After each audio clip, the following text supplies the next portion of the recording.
we're back on. I'm doing the show over Skype. We're hoping we'll have our regular system back up and running by hour number 3. Otherwise, it's going to be very difficult for Claire to do the show. So we'll cross our fingers and hope for the best. And I hope my audience is still out there. We wanted to get onto the topic here. As Dustin was saying, there are a lot of Jewish people who are not, in fact, supportive of what Israel has done. Now, seems to be over in Israel, most of their population backs the government because they're raised from birth to believe the Palestinians are monsters who want to come across the fence and kill them all. Here in the United States, it's a somewhat different situation. American Jews are appalled by what's going on, and they're pulling back.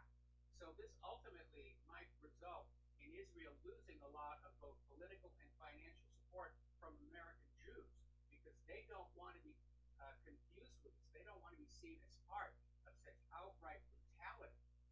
And there's an article that came on out in Mondoweiss written by a Jewish author. And it's titled, After the Gaza Massacre, How Can Jews Sleep Well at Night?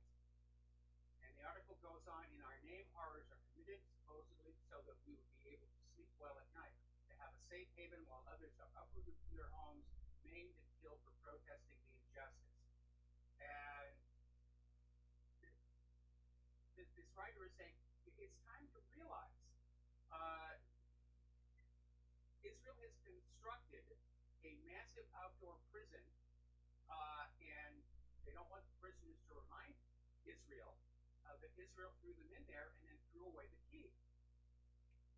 And that's one of the motivations for the brutality over there. Another article coming out of the Real News, Jewish Americans condemned U.S. government support for Israel's massacre of Gazans. And the story is activists from the Jewish Voice for Peace in New York City and Jews Say No held a Gaza solidarity protest outside the office of Senators Chuck Schumer and Kirsten Gillibrand, condemning U.S. support for Israel's massacre of Palestinian protesters. Another article came out from Brass Check, where Jews and Palestinians are protesting together, arm in arm, side by side, saying this has to stop. So again, I equate the Bloody Monday massacre, I'm calling it as Israel's version of the Amritsar massacre. Now, over in Great Britain, two parliamentary supporters of the Labour Friends of Israel have now distanced themselves from the group, an Israeli embassy front, as outrage has grown over what happened on Monday. And at her request, Member of Parliament Catherine West's name was removed from the group's list of sponsors overnight on Wednesday. Israel really went across a red line for a lot of people. And another article came on out here from Mondoweiss, basically describing the Monday massacre as murder as a way to make a political point. And it goes on to describe what the conditions are in Gaza, and if you were forced to live under those conditions, you'd be protesting as well. Gaza is a small, densely populated sliver of land whose 1.8 million inhabitants have been suffering under an Israeli blockade for the past 11 years with Egyptian cooperation. And I wonder why Egypt is cooperating, because basically Israel grabbed Gaza from Egypt during one of their many wars here. Half of Gaza's population is under 16 years of age. The unemployment rate is 44%. And again, they refer to it as an open-air prison controlled by Israel. Now, interestingly enough, over at The Intercept, they had an article saying that Gazans have the right to invade Israel, at least if you believe one of Israel's justifications for the Six-Day War. Because when Israel launched the Six-Day War, part of their reason, their justification, was an embargo by Egypt. And Israel said that's justification to go to war. Well, right is right, fair is fair. Gazans, under Israel's justification for invading Egypt, have a right to invade Israel. Obviously, they're not going to do that. We do need to look at the fact that Israel is not totally in the right on any of this stuff. Vietnam has now reaffirmed their support for Palestinian statehood. So the whole world is speaking on out. And in a tremendous humiliation for Donald Trump, the United Nations General Assembly has voted by 128 to 9 to declare his controversial decision to recognize Jerusalem as Israel's capital null and void. This comes just days after the U.S. used its veto power at the UN Security Council to block a similar measure. Vetoes are not allowed in the General Council, now the General Assembly. Now, the General Assembly vote is symbolic, it's not legally binding, but it is a huge embarrassment for the U.S. as it reflects the global opinion. So it's the beginning of the outrage, and it's just overdue. Now, this one is really going to upset a lot of people. Congress is set to consider a new measure to recognize Israel's sovereignty over the contested Golan. It's not contested, it's owned by Syria and illegally occupied by Israel. But apparently, Representative Ron DeSantis in Florida, a member of the House Foreign Affairs Committee, introduced a resolution that would basically say the United States recognizes Israel as the owner of the Golan. Oh yeah, that's going to calm things down in Syria quite a bit.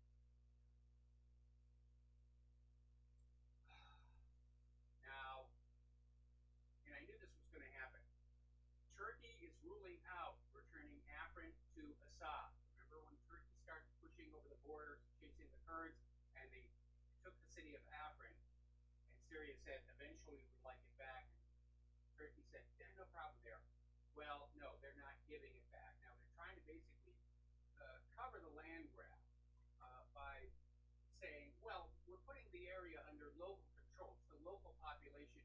They should be able to decide for themselves what they do. In other words, Turkey has installed a puppet government over Afrin.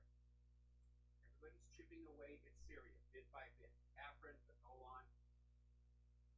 Meanwhile, Assad's forces have seized strategic territory in central Syria, and they've restored government control over a large area, securing a power station, a refinery, and a cement factory after uprooting the armed opposition. And now the Syrian forces are starting to move into southern Syria to get the rest of ISIS and these U.S.-backed rebels out of their country. Now, apparently, over at the Security Council, there was a resolution to renew a United Nations chemical probe in Syria after the investigation failed to determine who was behind an alleged chemical weapons attack in Syria in February. Yesterday, we reported that the OPCW had found evidence of chlorine gas being used, but they wouldn't say who was responsible for it. So Russia vetoed it, and it vetoed it because, in the eyes of Russia, the U.S. is trying to turn the Organization for the Prohibition of Chemical Weapons into a manipulation instrument to exert more pressure on Syria. And yes, that's exactly what the United States is trying to do. Over in Afghanistan, interesting little article coming on out saying that the longer the U.S. stays in Afghanistan, the more drugs are coming on out. And production of opium, trafficking of opium, has increased by 1,000% compared to levels in 2001. It's a tenfold increase since Washington announced its intention to invade Afghanistan. That's why we've got cheap heroin on the streets. That's why the pharmacies have got all this opium, put into opioid drugs, and get the doctors to prescribe them. That's where it's all coming from. Now, this next statement is very, very alarming. Donald Trump is warning Kim Jong-un that unless he makes a deal to denuclearize, he could end up like Libya's Gaddafi. And it sounds to me like he's threatening not only invasion, but assassination. But in effect, Trump has just admitted that Libya was not a genuine grassroots revolution, as was claimed by the corporate media at the time. All this bellicosity, Trump's foreign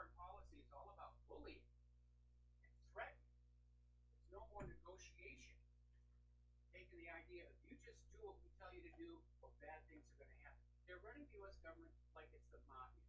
We got to take a break for commercials, and we will be right back.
And aloha, America. Welcome back to our show here. And I'm just going to start talking because I can't hear the RBN side of the program, and I don't know where the bumpers are actually landing here.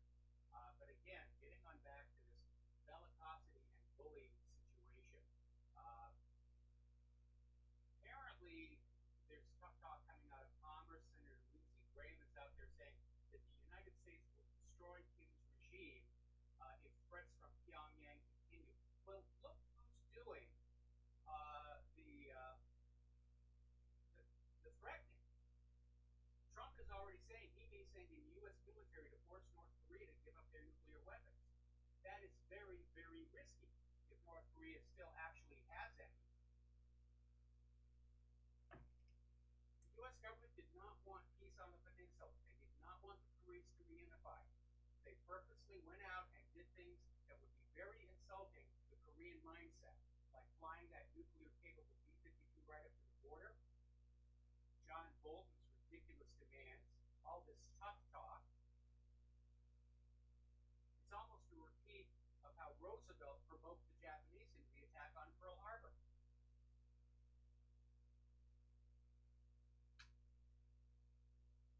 North Korea is saying that it will not hold talks with the South unless some of the differences can be settled. Well, I thought that was the whole point of having talks in the first place, that you were going to be settling your differences at that point. But apparently, Kim Jong Un is upset with Moon Jae-in over those military drills. And again, Moon Jae-in, I think, got suckered. Moon Jae-in should have said the drills are off until after all these summits.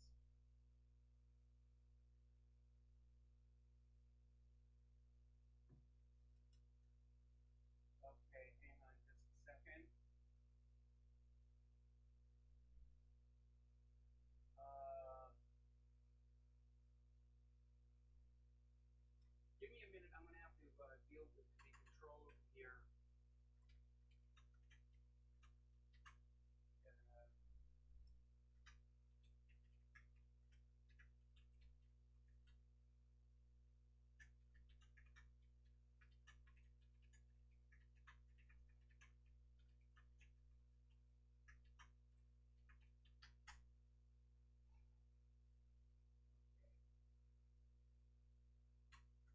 I apologize for the empty air.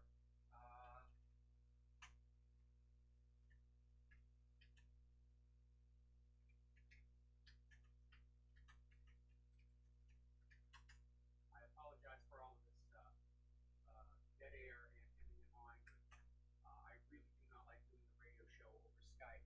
For one thing, I can't take phone calls. I can't communicate with the control room, and it's very, very difficult. Getting on back to the Koreans. Uh, it turns out there are a lot of people in South Korea who are trying to help the North Koreans. And apparently, over at the DMZ, there is this little island which is very, very close to North Korean territory. And there is this group of people who make up these improvised care packages inside plastic bottles. And they'll contain uncooked rice, US dollar bills, other materials, USB drives with information, and they'll just throw them into the ocean by the hundreds, knowing that the currents and the tides will carry them up to the shores of North Korea. So I think that's a very, very cool thing, although now that it's been in the media, I imagine North Korea might crack down on that. Donald Trump is out there. Okay, I'm hearing the music now. We've got to take a break for station identification.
And Aloha America, welcome back to the show. Hour number two. The phone lines are closed. Obviously, we're doing the show over Skype. We've had a kind of a technical glitch where we're unable to communicate using our normal system to the RBN control room. It was working fine, and then all of a sudden it just cut on out, and RBN is just having difficulties getting us back up. We're hoping that it'll be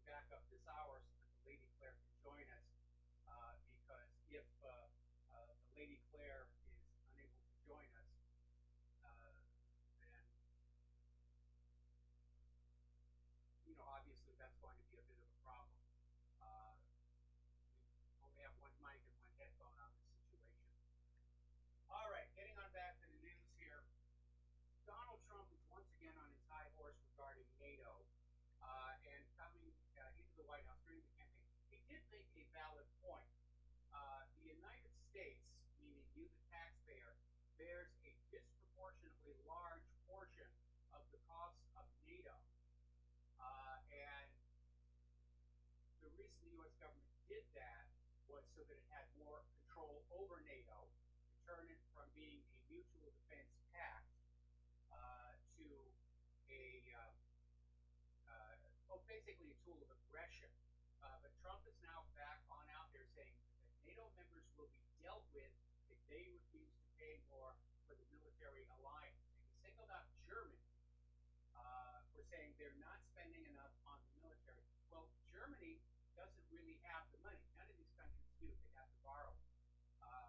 They're hovering on the edge of bankruptcy, both because of the European Central Bank and the refugee crisis. And Trump's on out there saying, yes, we have to spend more money on war, more money on war, more money on war. Now, it's actually been a while since anybody has seen Saudi Crown Prince Mohammed bin Salman. The last time that he was heard from was April 21st, when there was an attack on the royal palace in Riyadh, possibly coup rather, and it was reported he was hit by 2 bullets, and he hasn't been seen in public since. And even when Mike Pompeo went over there to his visit in Riyadh, there was no joint photo, which would be the normal protocol. And so a lot of the Middle Eastern media is wondering, in point of fact, Mohammed bin Salman is actually dead. And of course, if you're looking for a precedent to conceal the death of a leader, go back and look at Francisco Franco. That became a joke. Saturday Night Live made jokes about it, where it was obvious that he passed away, but the government of Spain was thrashing around trying to fill the power vacuum their way, and kept denying that he was dead. So it may be a repeat of that same situation. Now, here's a ridiculous piece of propaganda. Up in Ukraine, they ran this story, who actually came from Ukrainian officials. Apparently down in Crimea, Ukraine had been developing military dolphins. Dolphins that are trained to go on out and attack, well, like limpet mice, enemy ships, go on out and kill frogmen, SEAL team members in the water, and the dolphins haven't been seen for a while. So Ukraine is out there saying that the military dolphins starve themselves to death rather than be under Russian control. And Crimea came on back and said, actually, the dolphins were demilitarized and sold to other institutions. And they're not in Crimea anymore. Sometimes the propaganda can get just a little bit ridiculous. Apparently, up in the Donbass, North American instructors have been killed as a result of an explosion. A vehicle with military instructors from NATO countries was hit by, basically drove over a mine, and this was reported in the Operational Command of the Armed Forces of the Democratic People's Republic. So, again, already things are cranking up in Russia and Ukraine. We're headed for a world war. It's absolutely, at this point, inescapable. We are heading toward a world war. Now, Russia has responded to the United States government's condemnation of the Crimean Bridge by saying that it's okay. Let's see. I think we're going to get back onto our Twitch here. All right, I'm hanging up on the Skype.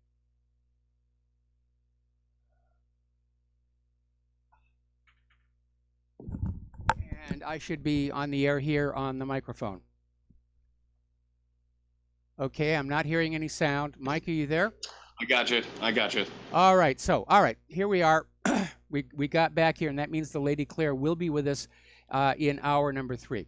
So the United States government came on out condemning the bridge built by Russia across to Crimea under the U.S. assumption that Crimea is still part of Ukraine. This goes all the way back to that claim that Russia stole Crimea, which is not what happened. following the coup d'etat, the U.S.-backed coup d'etat that took out Yanukovych and put in Poroshenko, the Crimean people held a referendum and said, we are leaving Ukraine. And then they had another referendum that said, we would like to join the Russian Republic, and that's exactly what happened. Russia didn't steal anything, but the U.S. government's attitude is we refuse to recognize the right of the Crimean people to vote themselves independence, even though they have that right under the United Nations Universal Declaration of Human Rights. And so the U.S. is still pretending that Crimea is part of Ukraine, and they're saying, how dare Russia build a bridge to connect the people of Crimea with Russia? And Russia has responded by saying, we don't need your permission. It's really none of your business. So, again, U.S. foreign policy just seems to have turned into this belligerence and bullying and who knows what all else. There's no diplomacy anymore. There's no negotiation anymore. It's might makes right. And sooner or later, you wind up with wars all over the place, and that is definitely where we're heading. We're going to do a shout-out now to our on-air affiliates who are just now rejoining the network.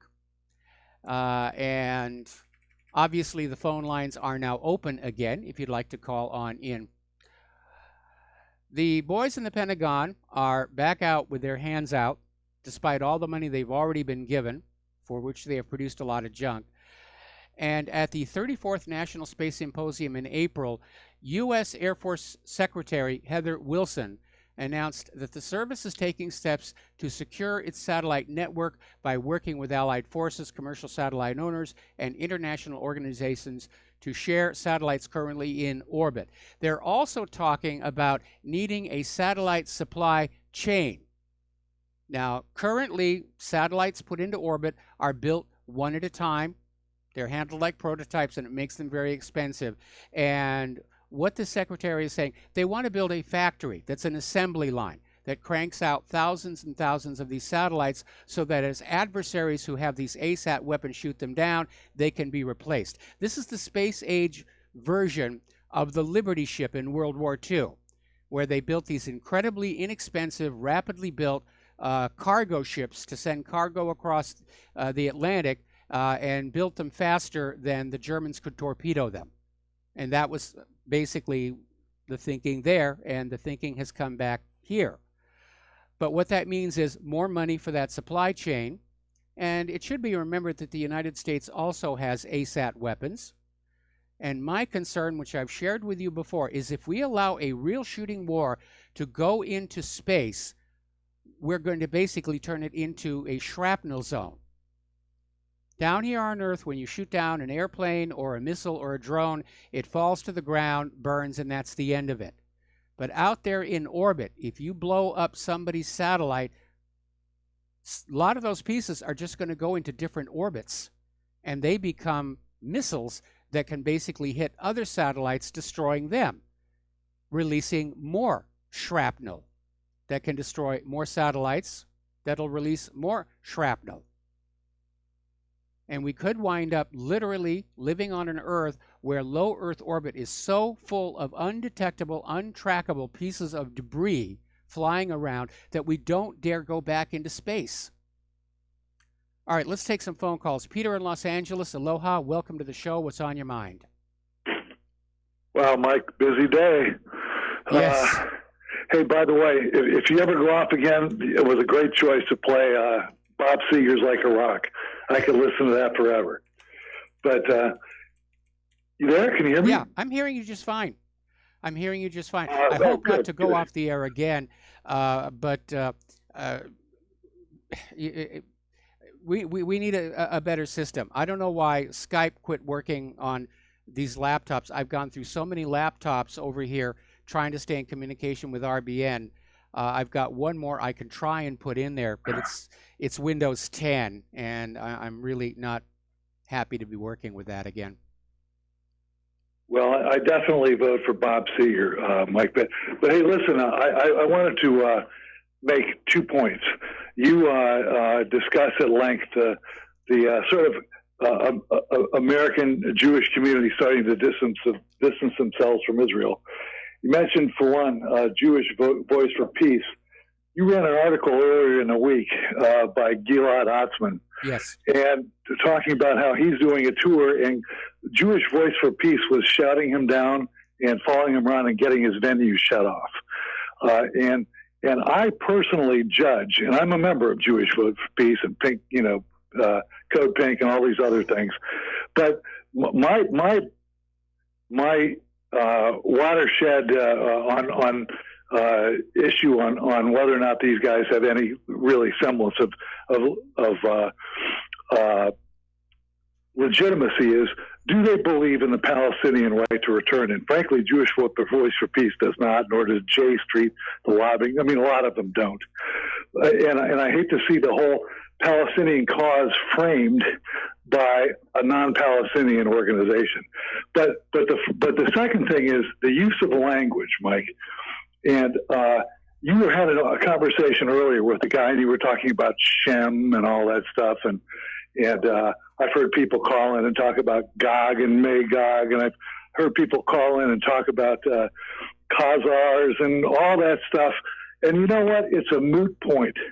And I want to, talking about language, the point I want to make here is that if you, why even bother? Nobody refers to a 2,000 or 2,500-year-old document the Bible, that nobody knows who even wrote, some mystical document from 2,000 years ago, as any sort of basis in legality or international law. But it plays right in to Israel's strength. They've got a massive apparatus of rabbis and temples and people, scholars who can come in and debate this about this mystical crap 2,000 years ago. And I had a conversation earlier in the morning with my sister, and I think I've mentioned this to you before, who always repels from my use of language like Nazi, genocide, things like that. She's saying it's too loaded. And of course, in all the free speech things, they're trying to make it illegal to say that. But I submit to you, what could be more apt than a country whose racial doctrine of racial superiority, chosen Aryan master race, just like the Nazis, who wants Lebensraum or living space, just like the Nazis, at the expense of other people, who invades a whole bunch of other people, who relies on fifth columns all over the world to get what they want done. And by the way, the poor Gazans, I would tell you, if they had a choice of living in Gaza or putting on yellow stars and walking, they'd take the yellow stars any day. Yeah, just to get out. The inmates in those German slave labor camps were actually treated a lot better than Israel treats the Gazans. The people in the Warsaw Ghetto had better treatment than the people in Gaza. And that's the point, Mike, because we cannot allow them, which they're trying to do illegally here in the United States, in all these states with the anti-Semitic redefining it as criticism of Israel. We cannot allow them to dictate the terms and have it all on biblical stuff, but they're well equipped to fight that, which is all mystical crap anyways. But we've been bombarded with their own propaganda about how evil the Nazis were. Every day. As a matter of fact, there's on TV, there's channels that are nothing but Nazi this, Nazi that. Yes. And this is jujitsuing them. This is saying, here, we're taking what you've been bombarding us for years, and we're applying it to you, and it is apt. It really applies. It applies to Israel more than any other country I've ever seen. And it's taking away, and it's using, semantical jujitsu on them. And I think that's the way to go. And by the way, Mike, it bothers me sometimes when people refer to the massacre on Monday. They've been massacring people all month, for a month, and for, of course, 70 years before that. So, refer to it not just as Monday's massacre or Bloody Monday. There's many Bloody Mondays, and just in the last month, they've shot down 10,000 people, crippled them. A whole generation. But what happened on Monday, I think, opened a lot of people's eyes, and now they're going to start looking back over the history of relations between Israel and Gaza over the last 11 years and realize, yeah, this is part of an ongoing slow motion genocide. And by the way, people who say don't use such loaded words, they're just trying to tone you down. We should use the most loaded words that we can to describe what happened, because it was, in fact, a massacre. These snipers in their fortified positions just fired into the crowd. I mean... Yeah, that's not even such a slow motion genocide, is it, Mike? When there's thousands, and yeah, it's exactly my point. It's linguistic jujitsu on these guys, and you can't allow them to control the terms of the discussion. No, you can't. So, I mean, they try and hijack words, like, for example, Semite, which applies to all of the Semitic people, the Arabs, Palestinians, and so forth. Israel wanted to co-opt it and say, we're the Semites, and all the rest of those are just Arabs, and therefore Untermenschen. Yeah, and like the word Holocaust, they co-opted that. You can't say that the Cambodians went through Holocaust or the Armenians went, because that's their word. They've taken that over. Yes. And you cannot allow them the terms of the discussion, because they'll screw you over every time. So, and the whole apparatus of the biblical stuff, they've got thousands of temples and rabbis to fight that war for them. They've been talking about that for years.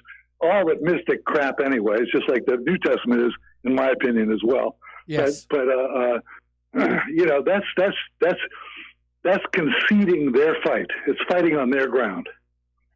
That's my point. Yes. All right. No, anybody who's been in debate understands that if you allow your opponent their first prime assumption, you've already lost the debate. Yeah, they're framing the terms of the entire discussion. So, okay. Anything else, Peter? No, that's it. Thanks, Mike. Best of Claire, stay out of the ash. We're doing our best here. We're going to switch over to Mike in Chicago. And Mike, I'm probably going to have to take you through the commercial break. What's on your mind? Yeah, go ahead. Check it through the break. Can I get both the synopsis? Mike, are you there? Mike in Chicago? Yes. Yeah. Okay, yeah, I hear you. And what's on your mind? Well, nothing. I was going to bring up, I like to stick on topic, but I was going to bring up the shooting that Go ahead. Today. Go ahead. Well, you know, I mean, again, I talked to you about this before. You know, the child, I mean, however nice of a kid he was, you know, he took his father's shotgun. I understand when I heard the report. I didn't read it yet or nothing, but again, there has to be some kind of responsibility when you have children in the house with your weapon. When I bought my weapon, you know, I was given a gun lock, you know, with it, and I use it, and I have one adult living in my house right now who's not a child, but I would lock up my ammo and my guns and everything. If I had any children, you have to do that. You definitely have to do that. Mike, stay on the line. We got to take a break for commercials. We'll be right back.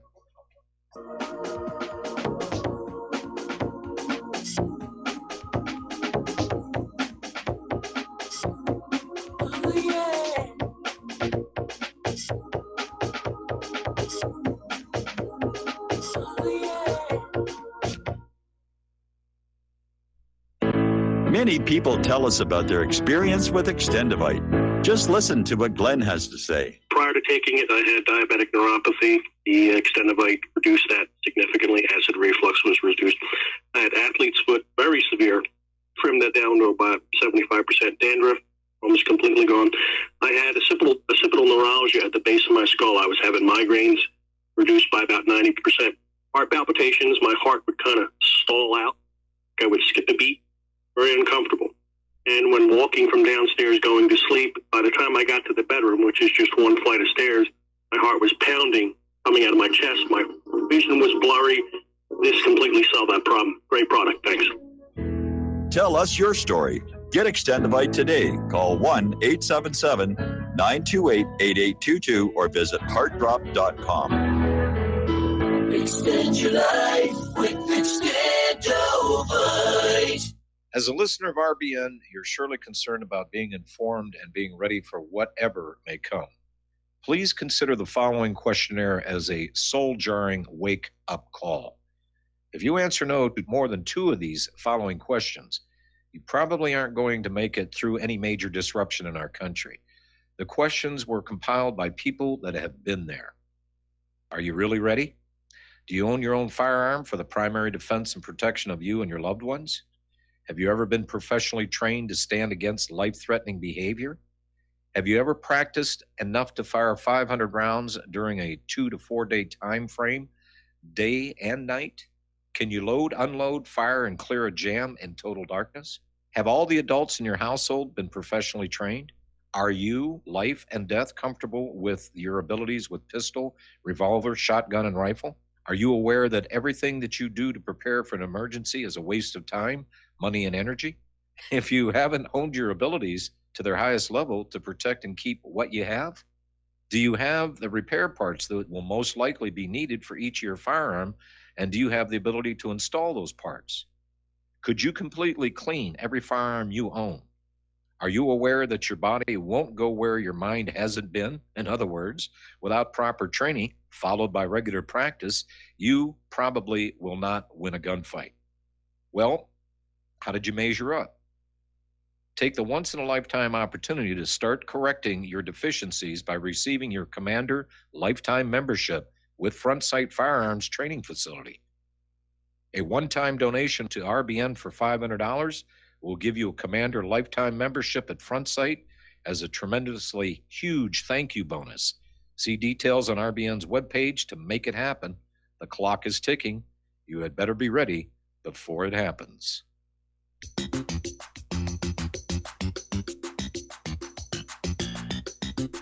Welcome to What Really Happened Radio.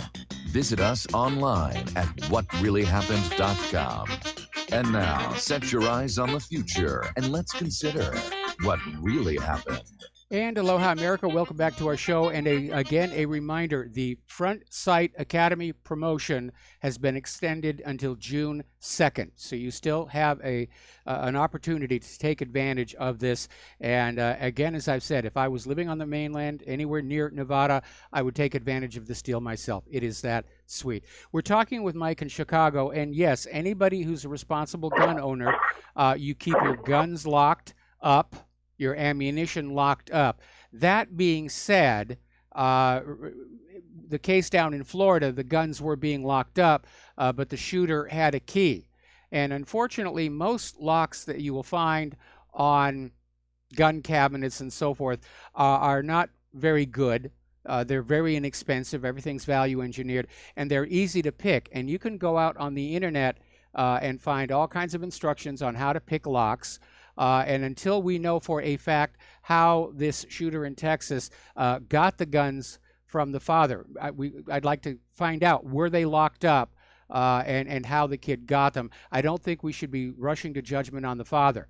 But if he didn't have them locked up, that's obviously an error of judgment. On the other hand, as I said, this kid, through most of his life, was a parent's joy. Honor student at one point, junior varsity football team, and he was doing fine. And then all of a sudden, he just turns into this monster. And that's why I'm really focused on, this is another case of prescription antidepressants frying some kid's brain and turning them violent. Yeah, am I on here, Mike? Yes, you're on the air. Yeah, okay. No, that's exactly what I was just going to say. The investigation is going on now, and we're not going to find out, but hopefully we will find out. Kids are amazing. You were a kid, I was a kid one time, and I used to go in my mom and dad's room, and I knew he had a shotgun in the closet. I knew he had a pistol in the drawer. I saw the ammunition. But you know what? I wasn't on antidepressants. I was a kind of a troubled kid because I didn't spend a lot of time with my dad like most kids should. But I wasn't on any of these reuptake inhibitors that at some point I understand could have an effect where you crash, and you might go into a psychotic episode. I don't have that knowledge right now to tell you, but that definitely could be something besides the father not locking his weapons up. Definitely don't jump on him. But again, the investigation. But 10 people that have died. That is just unbelievable. I mean, and this is really going to stir up some people. This story. There's no doubt about it. But again, all as we could say is, get the word out. Keep. In fact, my gun is. My gun is hidden, and it's got a lock on it. I mean, so I don't want to be responsible because a lot of criminals break into people's homes, and take them. There's criminals in other countries, South America. They'll walk up to a security guard and baseball bat him over the head just to take his weapon, so that they can have a weapon. A gang member. So yeah, it's no doubt about that. But anyway, we'll see how it works out. See if there was restrictions involved. That should be definitely pretty interesting to find out. Well, we're going to have to work to find that out because the media has stopped reporting on that because they want to protect the pharmaceutical industry.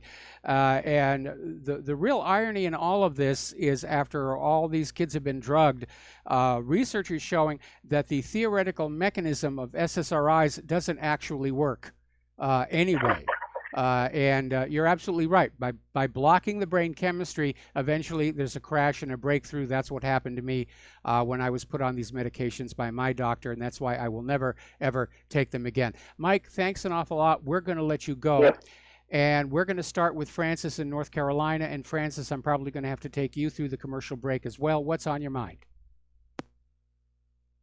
Hello, aloha to you both. Aloha.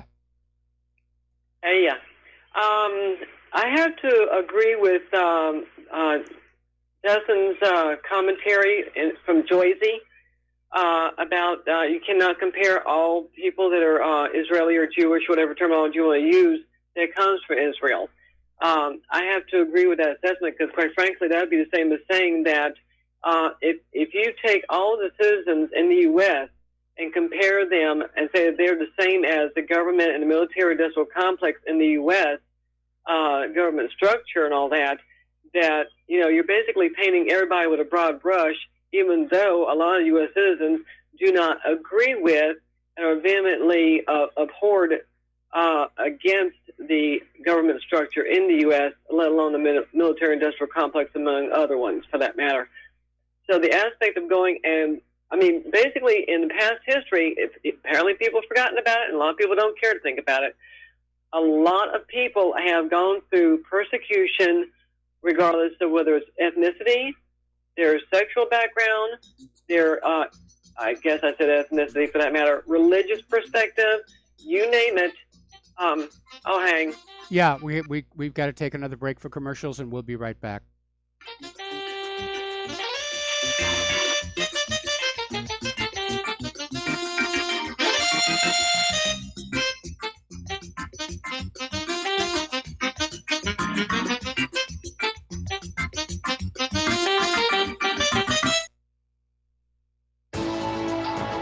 You are tuned in to the Republic Broadcasting Network. Visit our website by going to republicbroadcasting.org.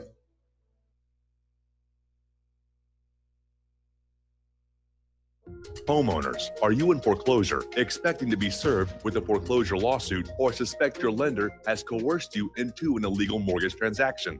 A huge number of mortgages made in the last 10 years have legal issues and are possibly defective. State laws and the U.S. Supreme Court have upheld that defective mortgage documents are grounds for foreclosure defense and for counterclaims in favor of the homeowner. If your mortgage has been sold or assigned since closing the loan, it may be defective and you may be paying the wrong party, and the lender may not have standing or the right to foreclose or collect payments under the law. If you would like to know if your mortgage is legal or not, or know if you are paying the right party, we can help. Our initial consultations are free of charge. We are not attorneys. We are legal researchers and work closely with experienced lawyers who know how to help you find the evidence to help you keep your home. Call toll free 1-855-2-KEEP-IT. That's 1-855-2-KEEP-IT today.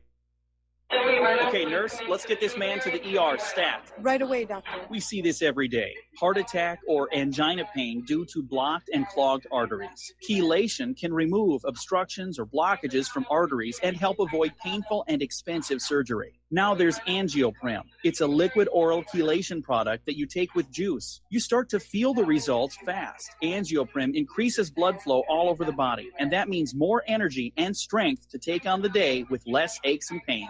60 years of research has gone into chelation, and Angioprim is the result. A safe and easy way to unblock your veins and arteries from buildup that slow circulation. Paging Dr. Jones. Please report to the emergency room right away. Log on now for a special radio offer from Angioprim. That's angioprim.com/radio.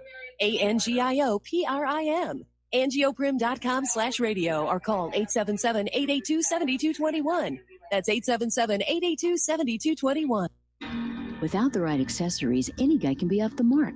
Whether you've invested thousands in your arsenal or you own a single trusted firearm, a visit to AROutfitting.com is in order.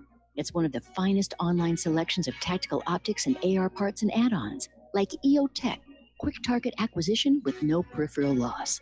Browse the full range of Nikon scopes and binoculars. AROutfitting.com can illuminate your world with Streamlight gun-mounted lights from keychain to large handhelds up to 1,100 lumens. Find some stability with Battenfield tactical bipods. AirOutfitting.com has CMMG gun parts, barrels, assemblies, handguards, part kits, and more. Plus mag-full clips and magazines. I know I've got you excited, so take a breath.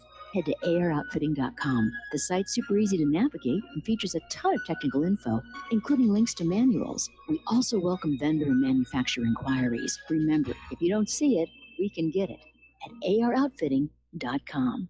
Some are maxed out all their credit cards. Some are working 2 jobs and living in cars. Minimum wage won't pay for a roof, won't pay for a drink. If you gotta have proof, distract yourself, Mr. CEO. See how far $5.15 an hour will go. Take a part-time job at one of your stores. I bet you can't make it here anymore. And aloha, America. Welcome back to the show here. We're going to take a few more phone calls, then we're going to close the lines because I got a lot of news to get through before the Lady Claire joins us. As you know, we had that huge interruption during hour number 1, and I'm way, way behind on the news. So back to Francis. And yeah, it does seem like the history of mankind is just filled with all kinds of iniquities and repression, and a lot of it is based on religion. As Mark Twain used to say, man is the only animal that has the one true religion, several of them. And it's amazing how much blood has been spilt in this millennia-long argument over whose deity has the biggest dick. That's a good way of putting it. One last thought to leave with you and other listeners is this.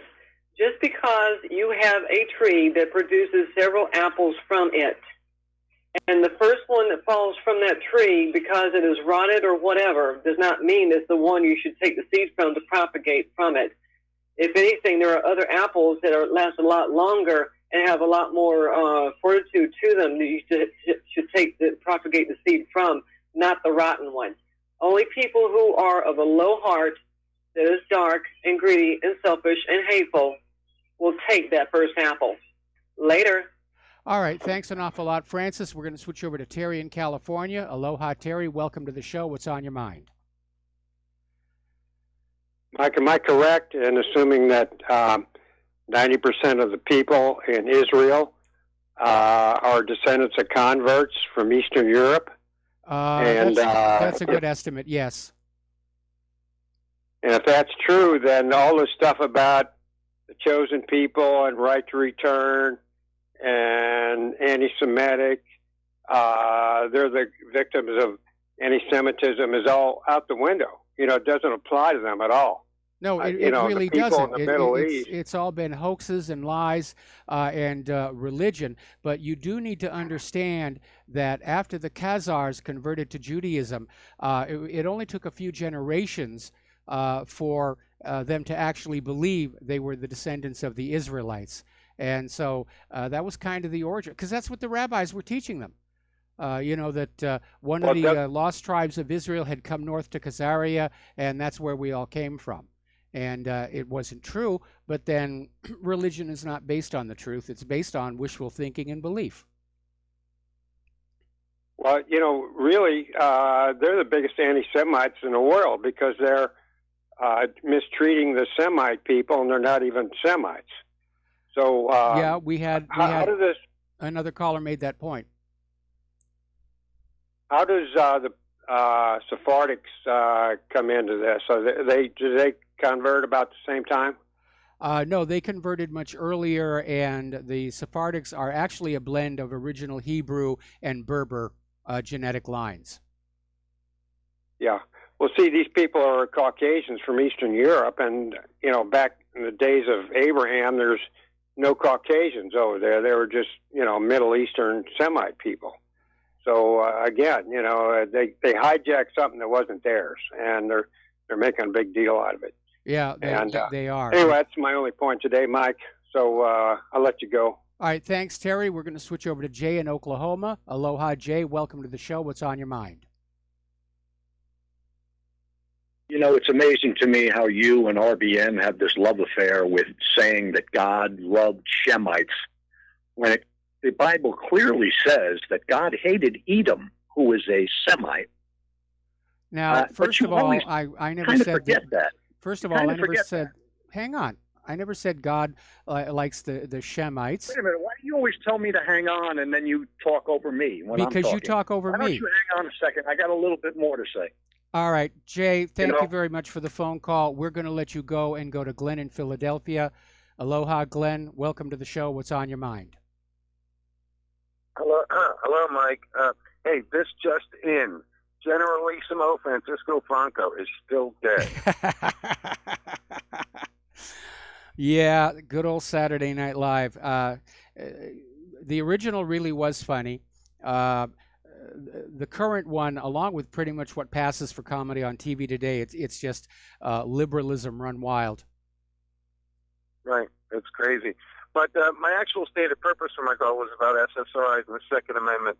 I see this as sort of what could become this mental health issue, which could become sort of a linchpin argument of the left against the Second Amendment, to say that at the time the Second Amendment was penned, the United States was much smaller. There were fewer people. They were much less densely distributed, and there was less mental illness overall. I almost, I'm waiting for them to declare the populace, mentally ill until proven sane, and you have to prove you're sane in order to get a gun permit. But then it's catch-22 is you have to be insane to want a gun. So the left, I think, it muddy the waters that way. The strongest argument in favor of the Second Amendment from the right seems to be wherever you look in the world, in various countries or in various cities, it is always the countries that forbid the populace to have guns who have the most gun crime and murder. So I almost can see them squaring off across this particular dialectic. People are too crazy to have guns on the left, and taking away guns leads to more gun crime on the right. Well, I just sort of seem duking it out in that sense. Just keep in mind, those Palestinians on Monday are not allowed to have firearms.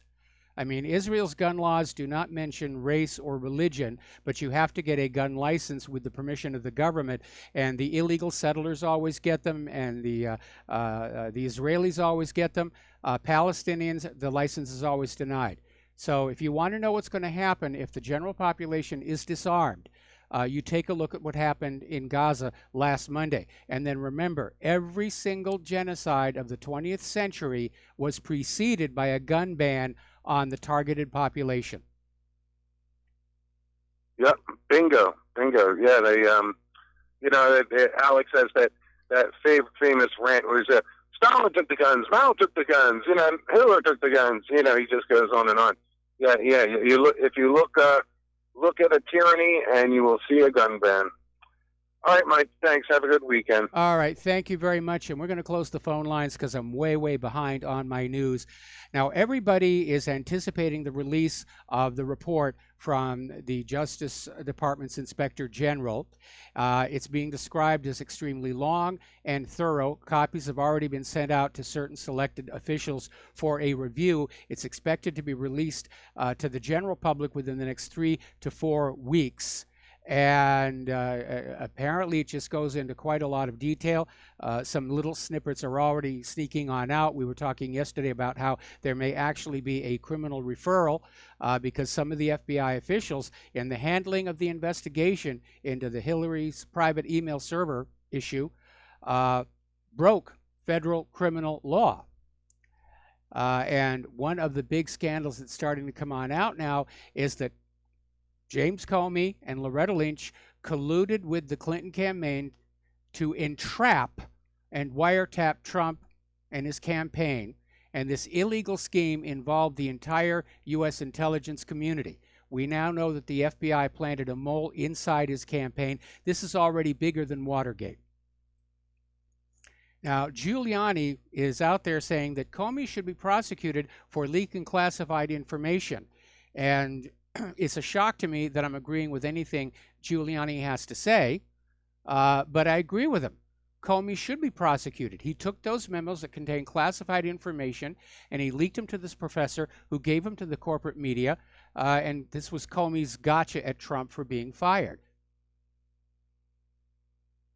Meanwhile, today is the one-year anniversary of the launch of U.S. Special Counsel Robert Mueller's investigation into allegations of collusion between Donald Trump and Russia, and so far they are batting absolutely zero, which is why they're thrashing around looking at porn stars and other issues like that. Now, Mueller has already come on out and said he cannot indict Donald Trump, and he's trying to say it's because of sovereign immunity, but I think he's just trying to save face. He didn't find anything he could indict him with, or it would have happened by now. So, according to this article over in Sputnik News, the Mueller probe is a substitution of litigation for politics. And it was a hatchet job. It really was from day one. Now, Obama is getting dragged in on this, and it has to do, again, with this collusion situation. And everybody was on board. But Mike Rogers, retired National Security Agency Director Mike Rogers, stated that the fake news Christopher Steele dossier was used in evidence in part to prove Putin's motivations.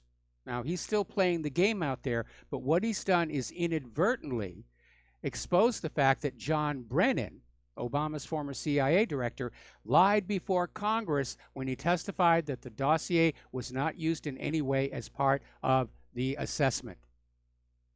Rogers' letter also proves that the Obama cabal conspired to use fake news to advance the Russian collusion hoax and undermine the legitimacy of American democracy and elections. Now, DiGenova, Joe DiGenova, a veteran D.C. attorney, is out there saying that Brennan needs a very good lawyer because he's about to be called before the front of a grand jury looking into some of the things he did. This is a horrendous scandal. This is all the intelligence agencies, the previous administration, the opposing party, all were involved in this. This is bigger than Watergate. And probably right now, some of those people are thinking about making a deal. Now, they're not going to be in a rush to do it because they remember what happened to Seth Rich. But they're also thinking the first one to make a deal gets the best deal. There's probably a lot of people out there saying, I'm not going to take this all on my own. I'm not going to go down alone here. Now, over at the FBI, they're working to soften the potential impact if their top secret informant is exposed. Now, they've been trying to protect the identity of this informant who provided the FBI with information. It may be that this informant is the mole who was placed inside the Trump campaign. But the FBI is trying to find some ways to mitigate the potential fallout from this. try and insulate this situation from the rest of the government here. Okay, I'm going to take one phone call and one only from Errol in the Netherlands. Errol, welcome to the show. What's on your mind? Thank you for taking my call, Mike. How's Claire's back doing? She's doing better. She's finally getting medical treatment. It only took 3.5 months to get her into the to Straub Clinic and everything. What's on your mind? On my mind is how is it possible such a woman that have committed crimes against humanity by waterboarding, and she is now a part of the CIA. She's head of the CIA. She's been part of the CIA for many years. Exactly. But now she's head of the CIA. And by the way, we know that worse things than waterboarding was done to some of those people, because one of the released prisoners, Binyam Mohammed, went public, and he actually showed journalists the scars on his bodies where they were slicing at a very tender part of his anatomy with razor-sharp knives. I saw something else from Poland. There was a guy, and he was not subject to any crime, and he got out after, I think, about 10 years, and he got 2.5 million euros or dollars, whatever. Okay. 2.5 million for exact, and I think, and I was looking at all the news sensations and everything. I was like, okay, so this is a subject of. I want to say one thing to you. Got to make it quick. We're running out of time. Very quick, very quick. It is a shame. It is a shame that someone that did those atrocities to humanity and put them in place. I find it a shame. So do I. Thank you for taking my call, Mike. All right, we're going to close the lines again because I'm way behind on the talking points. Some of this stuff is going to have to seep into Monday. Anyway, there's a new scandal that is coming on out. From 2001 to 2005, there was an ongoing investigation into the Clinton Foundation. A lot of people were saying, don't do that, don't look there. A grand jury had actually been impaneled. Now, governments from around the world had donated to the so-called charity, yet from 2001 to 2003, none of those donations were declared. Now, you would think an honest investigator would be able to figure this out and do something about it. But guess who took over this investigation into the Clinton Foundation in 2002? James Comey. The entire system is rotten and corrupt. There is no salvaging it. We're just going to have to sit back, not get caught in the crossfire, and wait for it to tear itself down. And it's going to happen. Things can't go on the way they are right now. There's simply too much corruption. Nobody's out there actually trying to do a decent job of running the country for the American people. Now, a company with close ties to the government of Qatar is reportedly nearing a deal to bail out the flagship Manhattan property owned by the family of White House advisor Jared Kushner. So, again, the money is flowing to the people who can influence the president here. Robert Wilkie's been nominated to be the Veterans Affairs Secretary. Took a while to get that done, but it's finally been done. On the subject of vote fraud, Fox News ran a story from DeRoy Murdoch, who's contributing editor of the National Review, and they tabulated voting data, registration data across the country and discovered there are 3.5 million more registered voters than adults in the United States. Massive, massive election fraud. And if Trump doesn't deal with that, he's going to be a one-term president. Actually, the way he's going to be a one-term president anyway. Maybe that's why he doesn't care about the problem. We're going to take a break for commercials, and we'll be right back. Do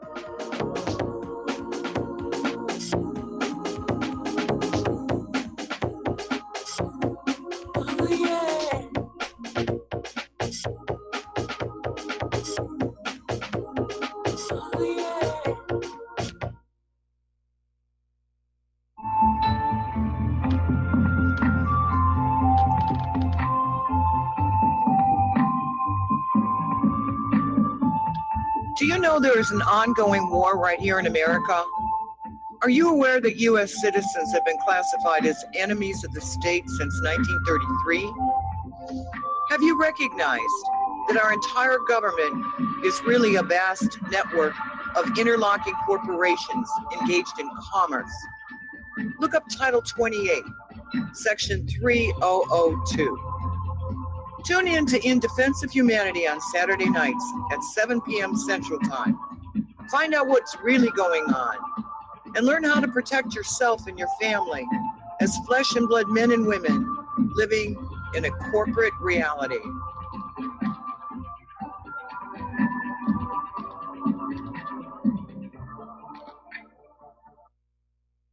Do you worry a lot? If you're forgetful, nervous, moody, or overwhelmed, chances are you're not protecting yourself from the ravaging effects of stress and anxiety. No matter the cause, ongoing stress and elevated levels of the stress hormone cortisol can rob your memory, your health, your quality of life, and your future. Now you can combat the effects of stress and anxiety while improving your memory and recall at the same time with the dietary supplement Calm and Clever. Studies show that the ingredients in Calm and Clever reduce cortisol by as much as 30% in as little as 1 to 2 weeks and increase your ability to recall facts, names, and numbers in 4 to 12 weeks. Calm and Clever was created by scientist Kurt Hendricks, a principal investigator in 2 NIH-funded studies on Alzheimer's disease. Try Calm and Clever for 2 months. You'll feel the difference. Call 1-800-758-8746 or go to calmandclever.com. So, you love talk radio? Then you'll love TalkStreamLive.com. TalkStream Live is always on, 24/7, with the best streaming talk shows. Find your favorite talkers and discover some new ones. It's free, readily available online or on mobile with any smartphone or tablet. Finding your favorite talk shows all in one place has gotten a whole lot easier. Just go to TalkStreamLive.com. Be sure to download the free apps from Google Play or the iTunes App Store. Do you or a loved one suffer migraine headaches? Listen to what scientist Kurt Hendricks has to say. If you are one of the millions of people who get migraines, you need to know about MiGrelief. Hi, I'm Kurt Hendricks, the scientist who created MiGrelief, the patented dietary supplement that addresses nutritional deficiencies in adults and children with migraines. Thousands of physicians and pharmacists recommend MiGrelief. Call 800-MIG-7354 or visit MIG911.com. What this country is coming to, I sure would like to know. If they don't do something by and by, the rich will live and the poor will die. Doggone, the panic is on. Can't get no way, can't draw no pay. And aloha, America. Welcome back to the show here. And talking about the economy, Trump's heavy-handed tariffs and sanctions are causing even more friction with Europe. And Macron and Merkel are basically angry and raging over the steel tariffs. Now, Trump, upping the situation, has given Angela Merkel an ultimatum. Get out of the Nord Stream 2 pipeline project or there will be a trade war between the U.S. and Germany.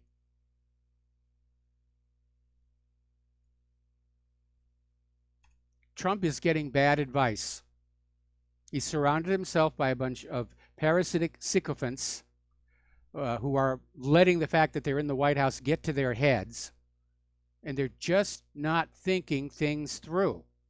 Are they all on antidepressants? I mean, that kid in Texas walked into a school with a shotgun. Trump's going into the Mideast with drones and cruise missiles.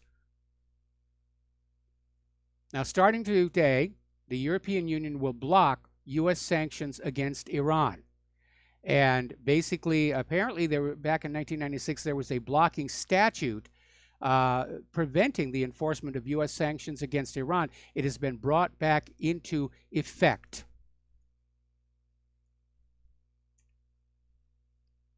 So we're seeing our alliance with Europe start to strain.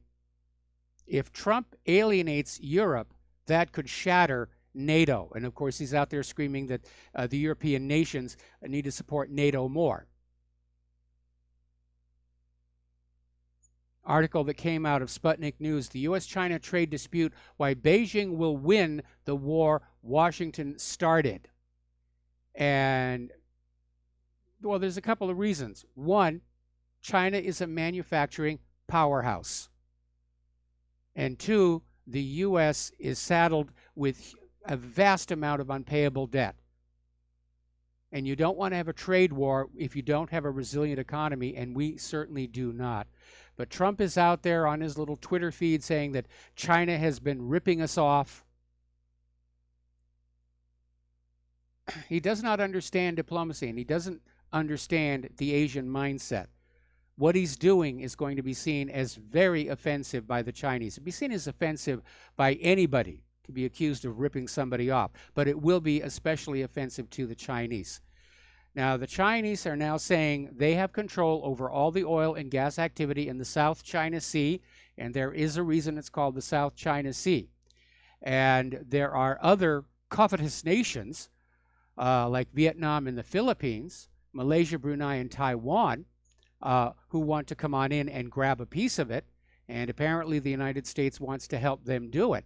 But again, back at the end of World War II, there was a treaty signed, the Cairo Convention, that returned all of the land stolen by Japan in World War II to their original owners, and that includes those islands in the South China Sea. So yet another example of the U.S. government not holding up their treaties. We're going to take a quick break for station identification. Back with the lovely Claire after these few words.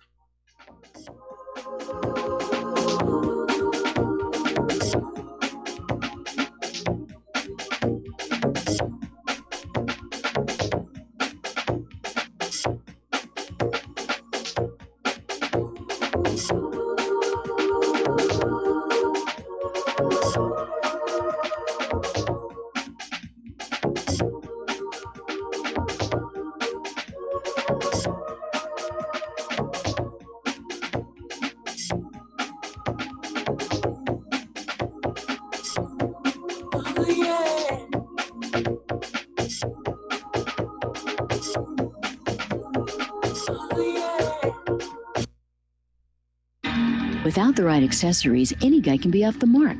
Whether you've invested thousands in your arsenal or you own a single trusted firearm, a visit to AROutfitting.com is in order. It's one of the finest online selections of tactical optics and AR parts and add-ons, like EOTech, quick target acquisition with no peripheral loss. Browse the full range of Nikon scopes and binoculars. AROutfitting.com can illuminate your world with Streamlight gun-mounted lights from keychain to large handhelds up to 1,100 lumens. Find some stability with Battenfield Tactical Bipods. AirOutfitting.com has CMMG gun parts, barrels, assemblies, handguards, part kits, and more. Plus magful clips and magazines. I know I've got you excited, so take a breath. Head to AirOutfitting.com. The site's super easy to navigate and features a ton of technical info, including links to manuals. We also welcome vendor and manufacturer inquiries. Remember, if you don't see it, we can get it at AROutfitting.com. You're listening to Republic Broadcasting Network because you can handle the truth.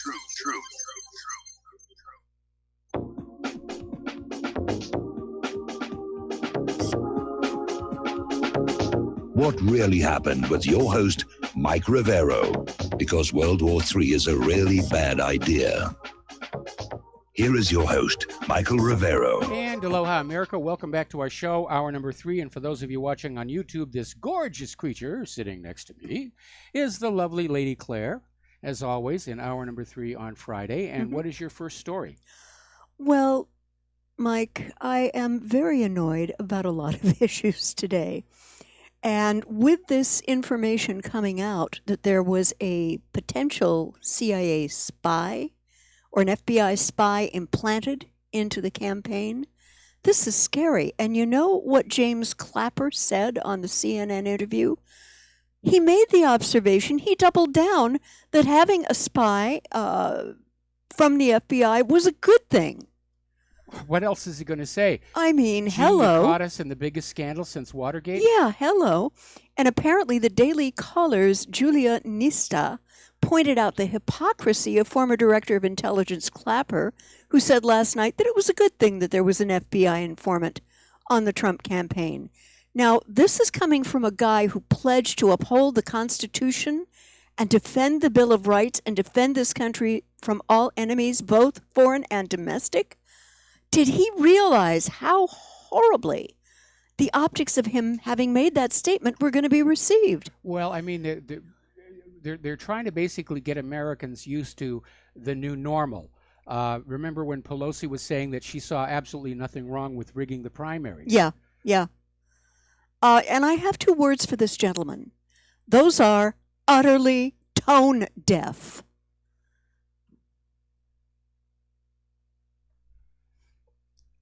Okay. Okay, all right. It looked like you were listening or No, watching. I was responding to something in the all right. control room. Another little bit of detail on Gina Haspel, our new CIA director.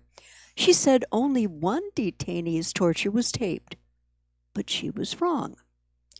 Now, she claimed that the torture tape she helped destroy showed only one detainee's torture, but she oversaw torture on a second taped detainee.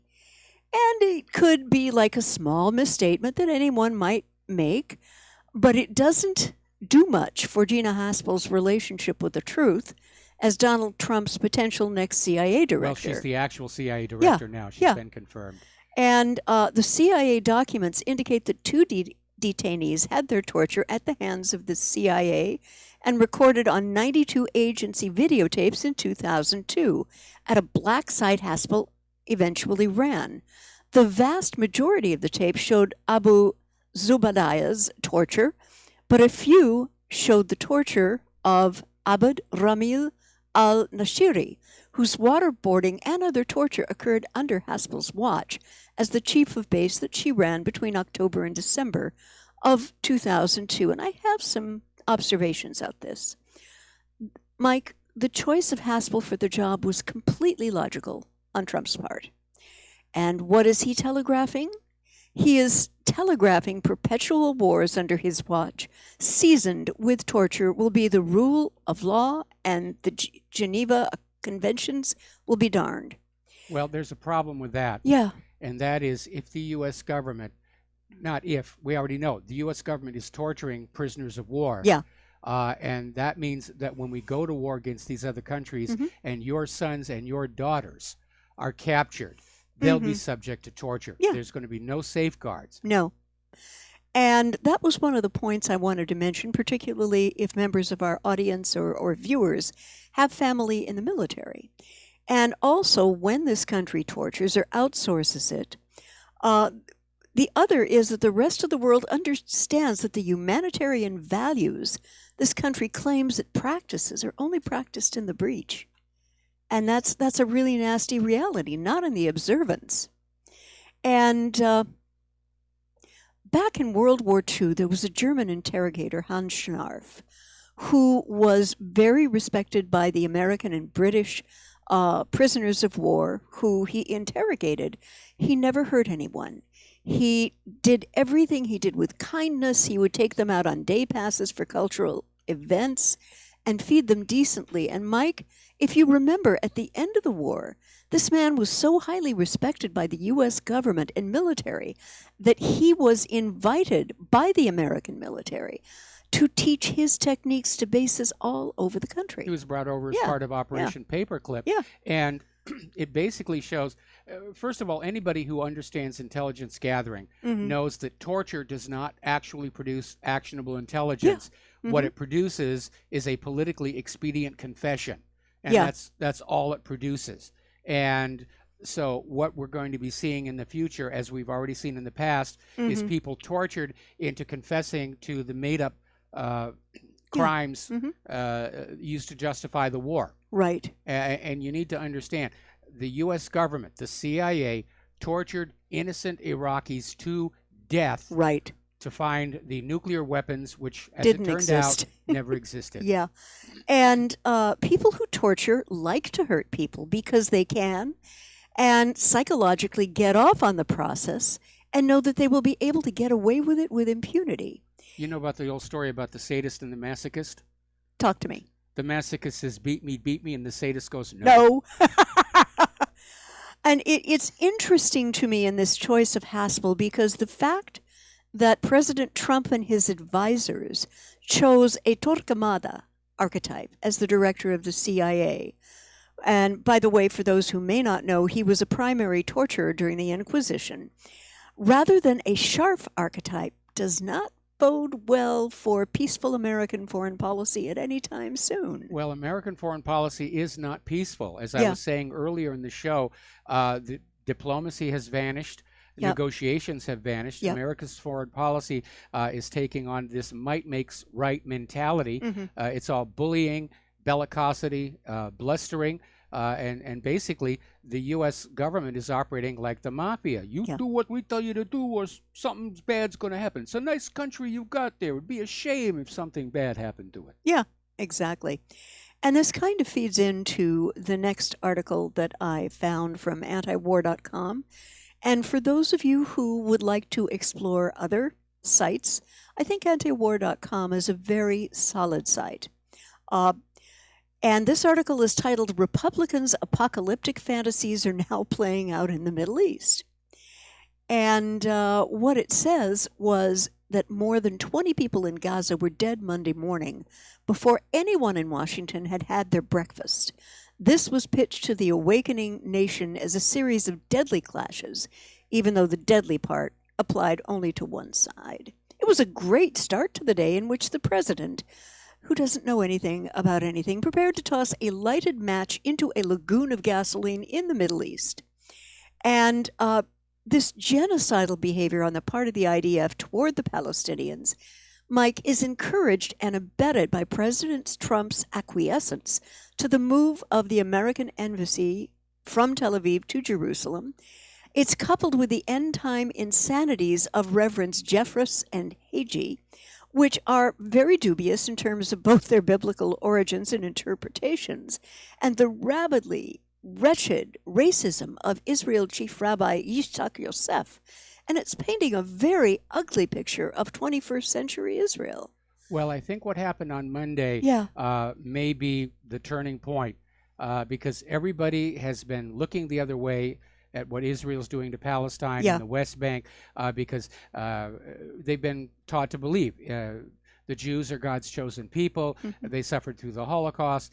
We have to allow them to behave like this because of all they've suffered over the last 2,000 years, which is nonsense.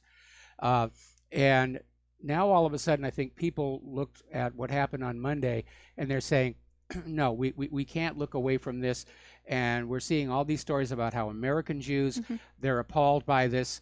They're pulling back. They don't want to support Israel any longer, either politically or economically. And this may have been one step too far. I think a good parallel, of course, is the Amritsar massacre. Yes, you have mentioned that to me in conversation. Yeah.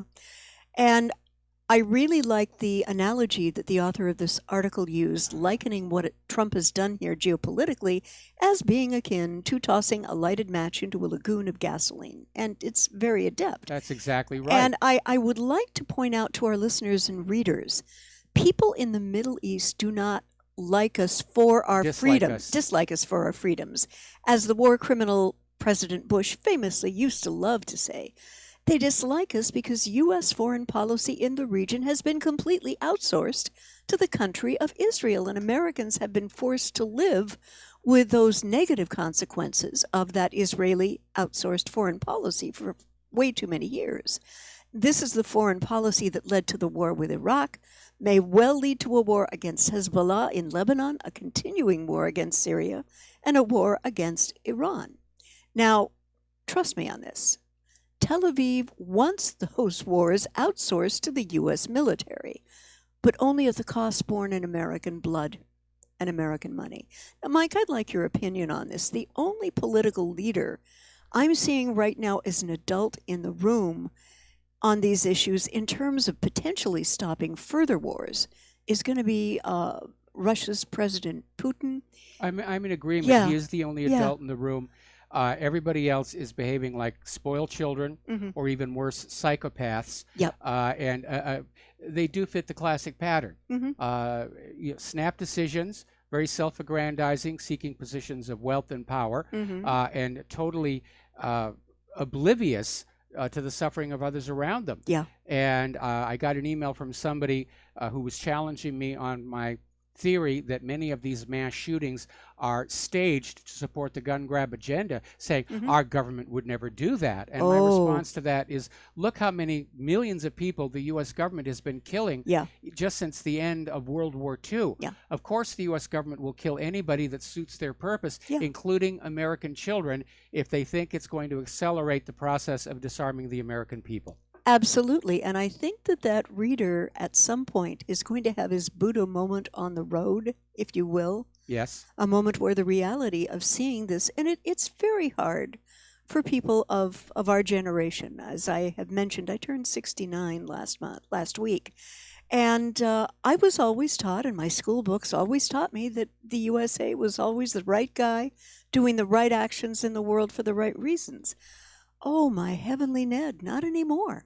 And maybe not ever at all, Yeah. because the schools are there to propagandize the children. Mhm. I mean, every school in every nation teaches their kids that their country is great, Yep. their government is kind and Yep. just and Yeah. fair. Yeah.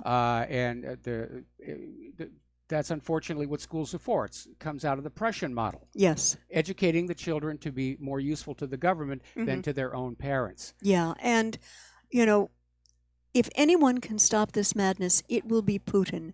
But even he may not be able to stop what I am seeing as the American rush to war in the Middle East, again, to control their pipelines and to control in what currencies that oil will be sold. We have another very serious article about Ecuador. Ecuador is about to remove Julian Assange extra security from its London embassy. That does not bode very well. Yeah. Now, he is an Ecuadorian citizen, Mhm. but the problem is getting him from the embassy to the airport onto a flight to Ecuador. At this point, Mhm. it looks like somebody found the right button to push, Mhm. because Ecuador weeks ago cut off Julian Assange from the outside world. Yeah. No phone calls, Yeah. no internet, Mhm. no visitors other than his lawyers. And now they're talking about basically ending his sanctuary in the embassy, at which point he's going to be picked up either by the British or U.S. authorities and treated very, very badly. Yeah. And he made the order after revelations of a multi-million-dollar spy and security operation, which was set up for him. But the president of Ecuador, Lenin Moreno, has ordered the withdrawal of additional security assigned to the Ecuadorian embassy in London, where he's been in hiding and sanctuary for almost 6 years. And the move was announced, interestingly enough, a day after an investigation by The Guardian and Focus Ecuador revealed that the country had bankrolled this multi-million dollar, Say easy that for 3 me to times say, fast. multi-million dollar spy operation to protect and support Assange. And there were international security companies and undercover agents to monitor his visitors, et cetera, et cetera. And, but there's a problem here. And I think what has happened has been that the president of Ecuador, President Moreno, has just put a knife to the throat of Julian Assange by removing this extra level of security. And Mike, here's my take on this, and you may differ from me.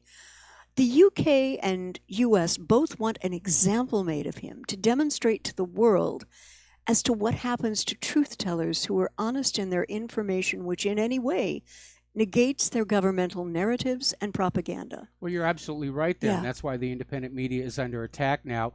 We're garnering a larger and larger audience every day. Yeah. CNN has lost 1/3 of their viewers just in the last year. Yeah.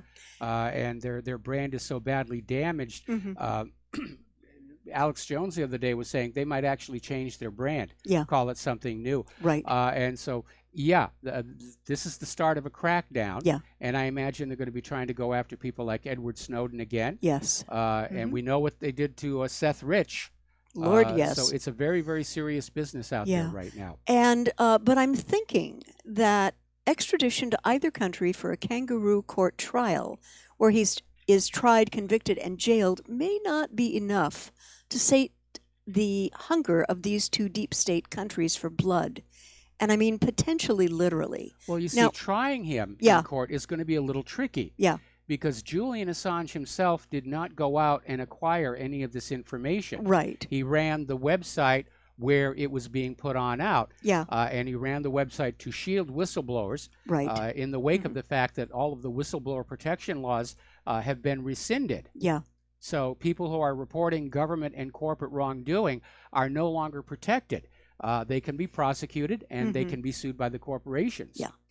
But now I'm hoping and praying that this doesn't happen because of the anger of both governments at Assange and the wanting to make an example. And I'm praying this doesn't happen, but if he is executed, I think we need to look for the most grisly, slow, and horrific method as either his executioner can conjure or what he's been ordered to do. Well, now you're coming up against both British and American law, which says executions have to be quick and painless. It's been a long time since they actually used that woodblock and axe at the Tower of London. Yeah, but you see, this is going to be in the presence of nobody else. It may be staged to look like a robbery. What's the point of making it horrible and grisly as an example if nobody sees it? Well, I'm getting to that. Okay. There will be images plastered all over the media as an example of what happens when you cross the line by actually telling the truth. But there is a caveat I would like to politely point out to both governments of the UK and the US, that such an act will make him a martyr in many eyes, no matter who does this. Yeah. And many in the independent media who admired his courage and his honesty will look up to him even more. And I would say that his reputation may grow exponentially and become an even more meaningful inspiration to the independent media. And of course, WikiLeaks is still going to continue. Yeah. The horse is out of the barn, as my late grandmother would say, I think, on this issue. But it's we did this story. Yes, I know you did. So I'm scrolling down here. And the next thing I have, I know that you touched on this a little bit. I'd like to explore it a little bit. The threats on North Korea, and this I don't understand why the president made this statement, because right now I am having a Picard double facepalm at Felicity.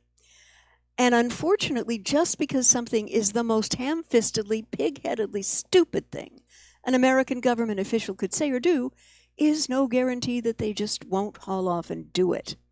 And I think that was the same thing with the so-called Libyan option with North Korea. Now, I know President Trump is a smart business person, but I'll tell you, there are moments when he comes across as a rather blunt instrument. And yesterday was one of those terror-inducing moments when he did just that. And we have to take a break for commercials, and we'll be right back. All right.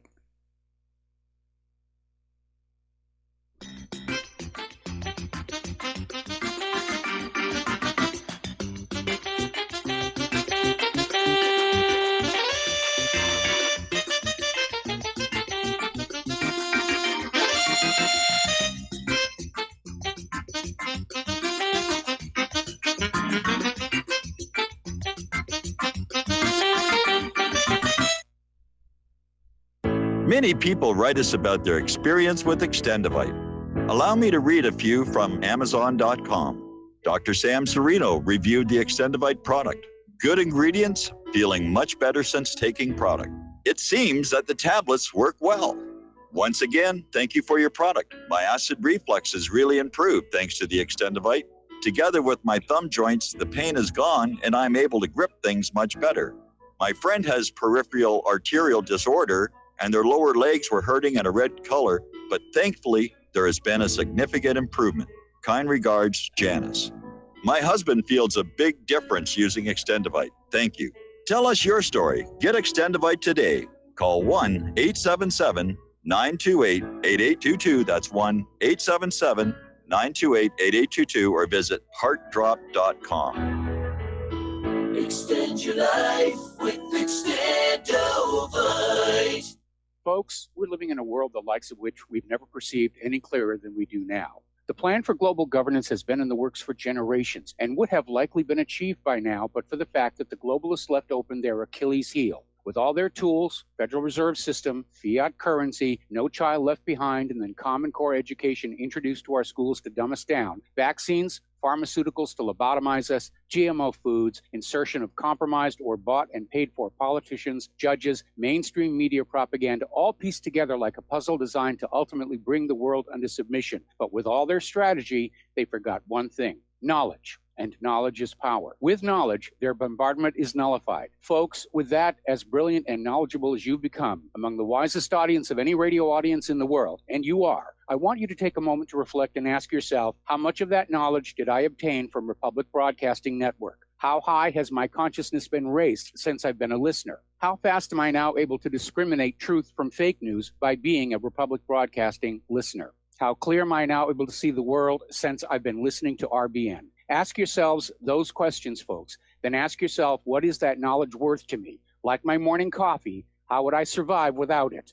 A voice of truth in a sea of lies. Do we not all need to make sure it survives? Like public broadcasting, we are now finding we can only survive with listener support. Censorship, advertisers being attacked, truth itself being attacked. It's the only way through this. We at Republic Broadcasting humbly ask you to become a supporter. Look at your budget and make a determination of what Republic Broadcasting is worth to you and what you can afford on a monthly basis. Go to republicbroadcasting.org and pledge 20, 30, 40, 50, if possible, 100 a month or more if it's affordable. Click the donate button and become a regular monthly donor. Assure both us and yourself that Republic Broadcasting truth will continue to flow like that morning coffee. The network thanks you. If you got the money, honey, we got the bombs. We'll plant them anywhere you like and blow up anyone. Whip this world into a frenzy, killing babies, dads, and moms. If you got the money, honey, we got the bombs. If you got the money, well, we won't say we did. The towers in New York. And aloha, America. Welcome back to our show here. And before we go back to Claire's talking points, we were just watching during the break Fox News, and they're reporting on the fact that all 34 bishops in Chile have had to resign over a sex abuse and cover-up scandal. And now they have been summoned to Rome, possibly to avoid arrest. Yeah. And right now, the Vatican has paid out something like $3.5 going on $4 billion to settle all of these lawsuits. Yeah. And these are people who present themselves as representing the supreme moral authority on earth. Yikes. That's more than a little scary. That's false advertising. I got to tell you that right now. You know, it's something that has to do with the culture of the church. Now, I'm not saying there aren't Protestants and Protestant groups where this isn't a problem, but the preponderance of these cases seems again and again, Mike, to be with the hierarchy of the Catholic Church. It just keeps going on. I think the celibate policy is a big cause of it. Yeah. Because, you know, your biology will not be denied. Yeah. And, you know, if you are somebody who likes to prey on children, nothing is going to protect you better than those priests' robe. Oh, yeah. I agree. This went on for a very, very long time. Nobody dared talk about it because they were going to go to the dark places when they died. Yeah. You know, that is... can't rat out Father O'Flaccid. Ouch. You know, but it just, they never, the higher echelons of the Catholic Church, like the Pope, are going to have to take a proactive approach on this. Otherwise, they're going to be sued out of existence, Mike. Yeah.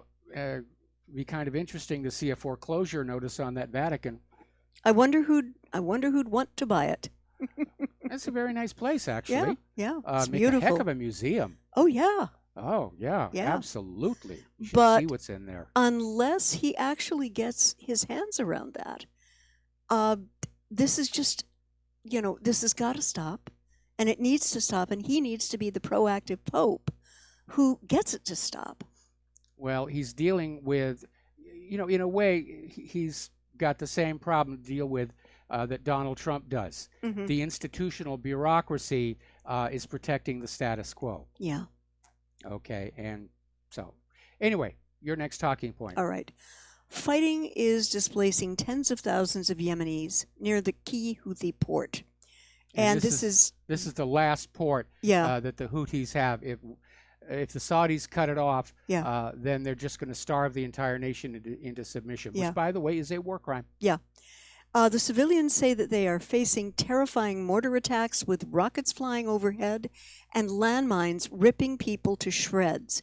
Amnesty International is reporting that the worst is yet to come for the nation as the offensive worsens. And as you just said, Hodeidah is the lone source of humanitarian aid for roughly half of the country, which makes it a strategic target. But the fall of the port also means that half of the country, the half already on the brink of starvation and recovering from a record large cholera epidemic, will be under even tighter siege, Mike. And by the way, they've just discovered the cholera vaccine doesn't really work. Oh boy. And the continuing Saudi genocide in Yemen, Mike, aided and abetted by U.S. military forces, has to be one of the worst silent screams of the 21st century. And I say this because not one of the prostitute corporate U.S. media outlets is covering this. You have to go to an independent outlet like us. And I posted some very disturbing images of what is going on. Children getting maimed and killed, babies getting maimed and killed, Yemeni civilians seeking relief from the heat getting maimed and killed.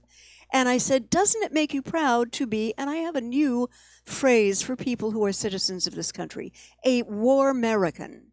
Oh, I like that one. Yeah. I like that one. And I can't stress this enough, please go to the website, look at what I posted. People, if we are not a part of peaceful public dialogue to at least get the U.S. government to withdraw its military and financial aid to the slaughter, we're part of the problem. I want you to share. Part of the problem. The go U.S. ahead. government is the problem. Yeah. It's out there trying to basically bring the entire world back under its unipolar control, Mhm. drag the world back to Bretton Woods. Mhm. They're in a corner because they've allowed our nation to basically rot into decay Yep. while we serve the war machine and Israel Yeah. and Wall Street.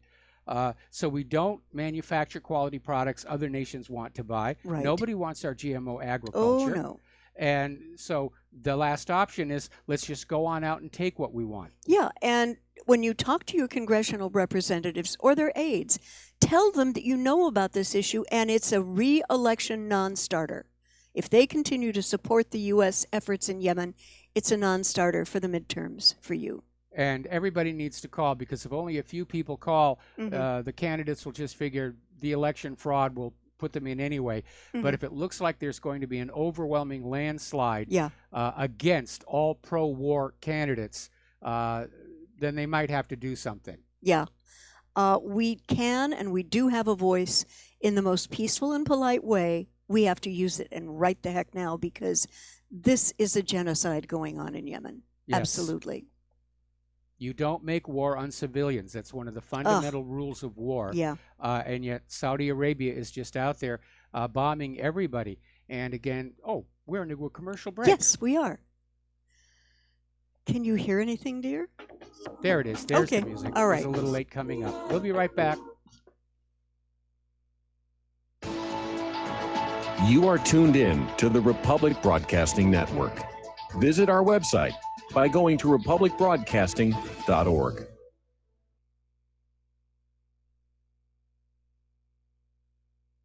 I'm getting older and noticing that my body just doesn't work as well as it used to. So I like to keep fit as possible by hitting the gym a few times a week. Recently, I started having a nagging bicep pain, and it got so bad I couldn't even lift the weights. When I was complaining about it to a friend, he told me about Angioprim. He said chelation helps remove toxins, heavy metals, and cholesterol in veins and arteries that may cause blockages. You know, after just 1 week of taking Angioprim, the pain was gone, and now I'm back in the gym full strength. Scientific research proves the active ingredient in Angioprim has superior oral chelation action that helps promote cardiovascular health. So to learn more, go to angioprim.com. That's ANGIOPRIM.com, or talk to a trained consultant. Call Angioprim toll free at 877-882-7221. You'll feel better with more energy. Call 877-882-7221 or go to the website angioprim.com. This is too good to be true, except this time it is real. 100%. No joke. How about a $25,000 membership to Front Sight Firearms Training Facility as a thank you bonus for a one-time donation to RBN of only $500? It is a Commander lifetime membership with no yearly fees or dues. The training is free for the rest of your life with over 50 different classes. Then leave it to your designated beneficiary. You provide the approved firearm, holster, ammo, eye, and ear protection. Many features and bonuses are included, more than you would ever expect or believe. This is the ultimate graduation present, wedding gift, etc., etc. See the details. Go to RBN's webpage and frontsight.com to make it happen. May 5th is the last day you will hear this offer on this radio network. Help keep RBN alive. Tell 5.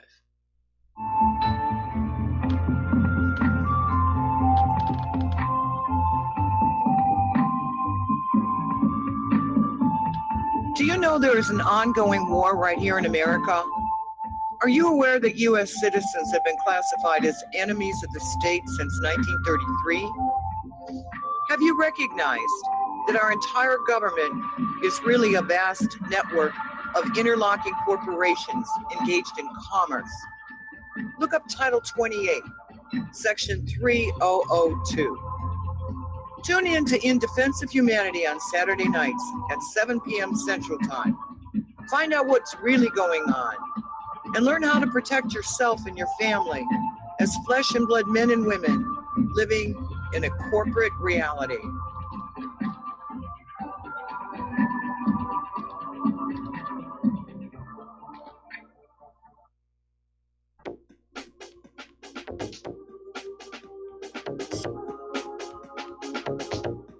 What really happened with your host, The next Mike thing- Rivero.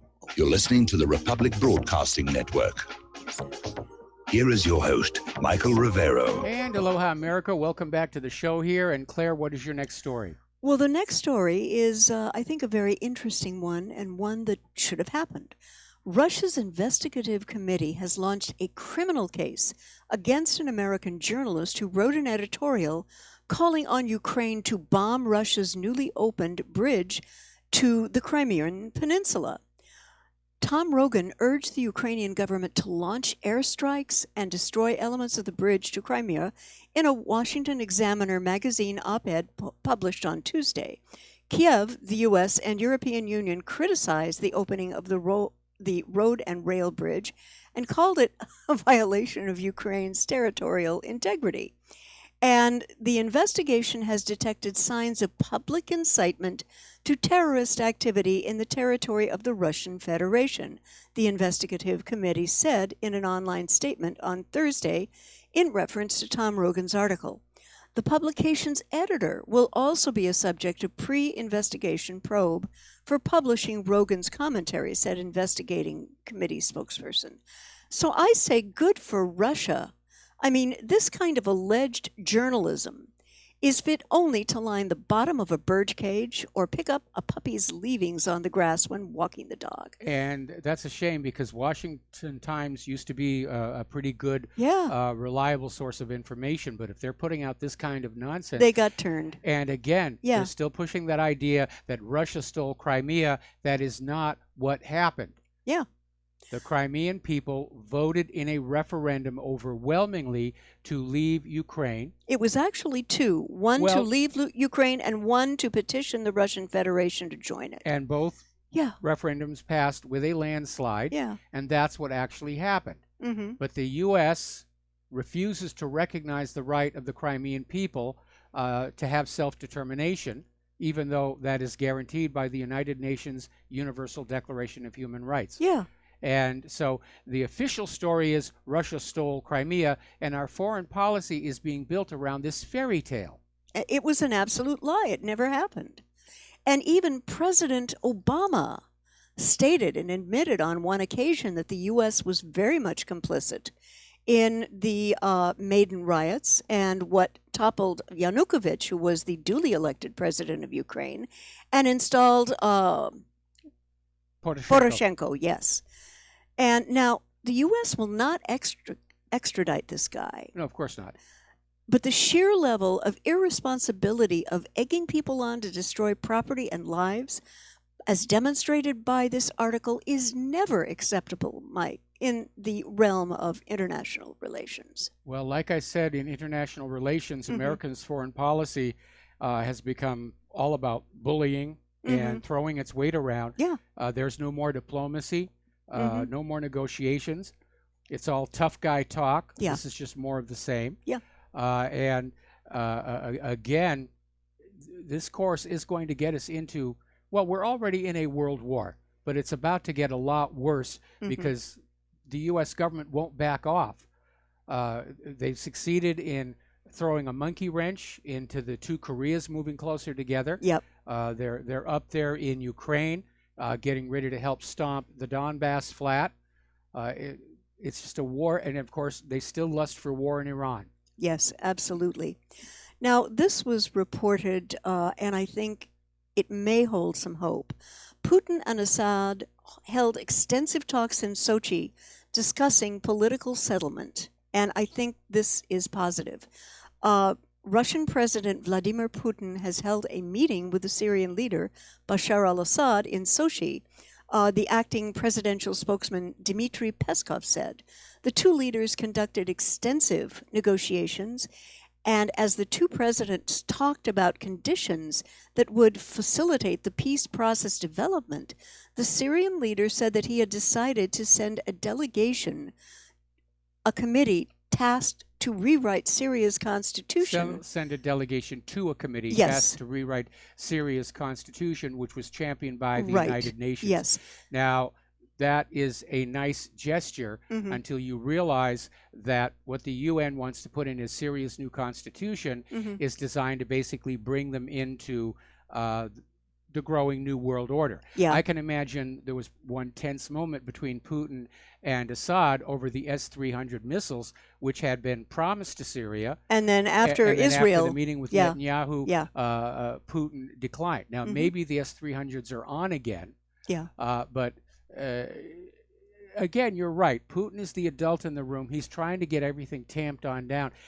Unfortunately, I think he's fighting a losing battle. Yeah. As good as he is, as powerful as Russia is, he's only one world leader, and we have way too many world leaders who see a new war somewhere as their best option, either to improve their economy by pillaging other countries, or to distract from their own corruption and crimes, like we're seeing with Netanyahu. Yeah. And it appears to me that if this goes forward, these moves have put President Putin and President Assad at least 500 chess moves ahead of the United States and Israel here, both of which want to see Syria balkanized. But I've got to doubt, Mike, at this point, that Russia is going to allow this to happen. What do you think? It's very iffy. I mean, right, as I mentioned earlier in the show, the U.S. Congress is actually looking at a bill which would grant U.S. recognition to Israel as being the owner of the Golan Heights. And Turkey is refusing to give Afrin back. So Syria is already being chipped away at the edges. Yes. And I don't know how far Putin is willing to go to try and maintain Syria's territorial integrity. And by the way, isn't that a laugh? when you have the, on the one hand, they're saying we've got to protect Ukraine's territorial Yes, integrity. yeah. And on the other hand, they say, well, we're going to whack off the Golan Heights and say that Israel owns it. And whack off other pieces for And Turkey. whack off other yeah, pieces. Yeah. Turkey did the whacking off in that I know. particular case here. I know. I think Putin wants to just basically tamp out the. In fact, unfortunately, he's playing firefighter in a room full of pyromaniacs. That's a lovely analogy. Yeah, I think you're absolutely correct. What do you think is Erdogan's end goal in his invasion of Syria, Mike? I think he still wants to get rid of the Kurds, and he does, unfortunately, seem to be very angry these days, and I don't blame him for that. Following that failed coup d'état, which of course was U.S. sponsored, U.S. controlled, and he's become a wild card. And if you look at the Middle East as a machine, there are all these moving parts, and the U.S. is no longer able to keep a tight control over them, right? Which means any one of them can spin out of control. And I would say probably the first one that's going to do that will be Turkey. And what do you think they're going to do when they do spin out of control? The whole area is going to just erupt. It's going to be war along all the borders. Everybody's going to pick sides, and we were already hearing out of Tehran that if Israel tries to bomb Iran, that the Middle East will then reunite against Israel. So the whole situation is just horribly inflamed right now. Everybody's looking for their best option. But as I said before, there are too many world leaders who see war as their best option. To grab territory, to grab wealth, to grab control of the pipelines, to basically unify their people. You can't vote me out of office now. We're in the middle of a war. Or as I said in Netanyahu's case, to distract from the crimes and corruptions. Right, right. That is really, we live in some very unfortunate and dark times. We live in very, very dark times. We're doing the best that we can with them. Yeah. But this nation really, this government has really mutated into something very horrible. And I keep coming back to the analogy. It's running like an organized crime gang. And especially if you look at this revelation that the Obama administration, along with the Clinton campaign and virtually every intelligence agency, were all involved, not just on spying on Donald Trump, but trying to entrap him. Yeah. That is a scandal that is bigger than Watergate. And, hopefully it's going to start coming on out somewhere. But of course, the corporate media is just going to try and keep a lid on this until it becomes too obvious that they're ignoring the story. Yeah. And that's where the independent media comes in. It took us a month to get the corporate media to even acknowledge the Downing Street memo. Right. Their right. attitude I is now remember. it's not newsworthy. And of course, Yeah. it was big story all over the internet. Right. And speaking of illegality and elections and all that stuff, all that jazz, Circuit Court judge says ballots were illegally destroyed in Wasserman Schultz House race. And this is Florida Circuit Judge Rag Singhal, and he has ruled that the Broward County Supervisor of Elections office violated state and federal law Friday after the office destroyed ballots from a 2016 House race for Democratic Representative Debbie Wasserman Schultz's seat. Now, Mike, I am singularly unsurprised at this. Well, what's going on here, of course, you remember Debbie Wasserman Schultz used to be head of the Democratic National Committee, right? Was hand in glove with Hillary Clinton, stealing the primaries away from Bernie Sanders. Right. And when Hillary lost, Debbie Wasserman Schultz had to get another job, so she went back home and ran for that seat and won it. And here's where the skullduggery comes on in. The election was won by a narrow margin, and her challenger did initiate a request for a recount.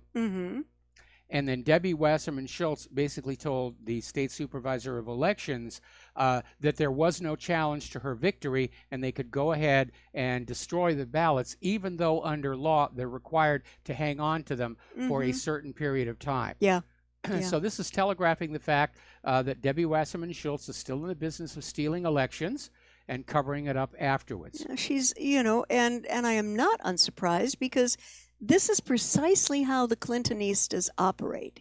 If they cannot win fair and square, they will cheat, lie, steal, and obfuscate. They don't even try and win fair Yeah, and square. They yeah. go right to cheat, lie, and steal. That's, you know. It is, as a matter of fact, the only way they know how to do business, and it's very sad. And the people who believe in them, I think, are getting snookered big time. I wish that the Democratic Party would think about running our representative, Tulsi Gabbard. Yes, Tulsi Gabbard. She is a multiple threat. She is very bright. She is pro-peace. She is minority. And she is, of course, a gal. But I think it's that pro-peace thing that is going to prevent her from having a chance to even get in the primaries. What do you think? Well, it all depends on whether she runs before or after we lose the war. Ah, Because okay. after we lose the war, a pro-peace candidate is going to be a shoo-in. Yeah, I think Pardon so. me. Yeah. Still under the weather here a little bit. I know. But the situation here is our election system is totally out of control. It is all lying and cheating and fraud and deception, aided and abetted by the corporate media. And now, of course, they're starting to panic because polls are showing the American people don't trust and believe the federal government anymore. Nope. They don't trust and believe Congress. Nope. They don't trust politicians in general, Mhm. and they don't trust the corporate media. Mhm. And lying to us has been how control has been exerted over us through much of the nation's history. Mhm. But for most of the nation's history, the American people were naive and trusting. They believed what the corporate media was telling them. Mhm. They had no reason to believe they were being lied to. Today, we all know different. Yeah. And so the U.S. government and the corporate media are trying to figure out some way they can regain control of what Americans are thinking. And so far, they're failing rather miserably. Genie's out of the box. The genie's out of the bottle. Yeah. And everything that they're trying to do to recapture that control only makes it look worse. Yeah. Like that bill that is under consideration that would allow Trump to just lock up anybody indefinitely without a trial simply for publicly disagreeing with the war agenda, even though that is protected by our First Amendment right. That of is free speech. chilling. That is absolutely it's chilling. Very chilling. You know. And I'm hoping if it is actually passed into law, somebody has to mount a First Amendment challenge at the Supreme Court. That's probably going to be Judicial Watch or Yeah. Freedom Watch will do Yeah. that. Yeah. Somebody needs to take that South Carolina law Oh, yeah. about equating criticism of the government of Israel with anti-Semitism and take that Please. to the Supreme Court Yeah. under First Amendment challenges. Because Mhm. if the camel's nose gets under the tent by carving out an Israel exception to the First Amendment, Yeah. they won't be the last. No. They'll say you've got freedom of speech, but you can't talk about Israel, can't talk about vaccines, can't Yep. talk about GMOs, Yep. can't talk about whatever they're trying to protect. Yeah. Can't talk about prescription antidepressants. Yeah. Another article I thought was highly ironic. Apparently, the Russian stock market has brushed off U.S. sanctions, trading near an all-time high. And it's proving to be resilient and showing a strong recovery from the initial shock of the latest round of U.S. sanctions targeting the business sector. The ruble-traded MOEX reached 2,358 points this week, which is very close to the all-time high of 2,376.96 seen in February. The dollar-traded RTS index is still over 10% down from the February highs, but has been recovering. Analysts are pointing to the good signs in the Russian economy and growing price in crude oil. The victorious march in the market goes on. And apparently there are an influx of new investors in shares following the good situation in commodities and stable macroeconomic indicators, said Freedom Finance analyst Georgy Vashenko in a note. If the trend doesn't break, the MOEX can go to a record high of 2,400 points. And Mike, at this point, Russia's President Putin is laughing his head off right about now, and for good reasons. I would disagree. I'm sure he's buoyed by the news, but it's too soon for anybody to be laughing. I know. But interestingly enough, down in Italy, there are these two anti-Euro, anti-Brussels parties that have now formed a coalition. Ah, okay. And it looks like they may actually take power in the next election. They're anti-immigrant. They want to kick all of the refugees out of Italy. Mhm. And they're calling for the ending of all anti-Russian sanctions because these anti-Russian sanctions are causing more economic harm to Europe Yeah. than they are to Russia. Yeah.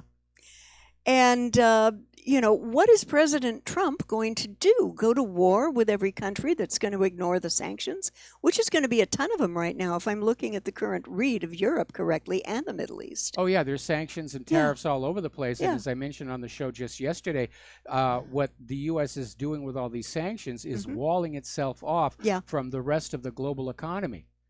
They tried to weaponize the idea of sanctions, Yeah. weaponize the global economy Yeah. itself, and it's backfiring because it is creating hostility toward U.S. policy in all Mhm. these other countries, like in Europe. Yep. All right, we're going to take a break for commercials, and we'll be back with the last segment of our program Mhm. after these few words.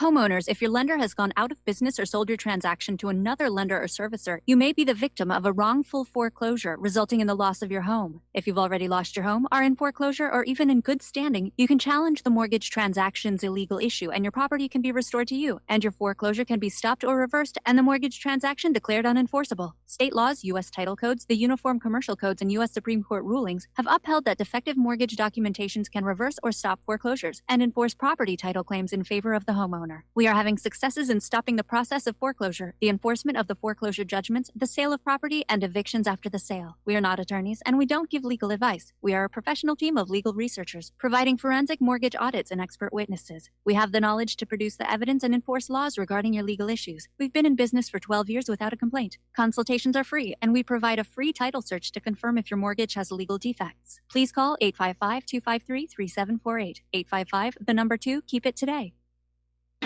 Without the right accessories, any guy can be off the mark.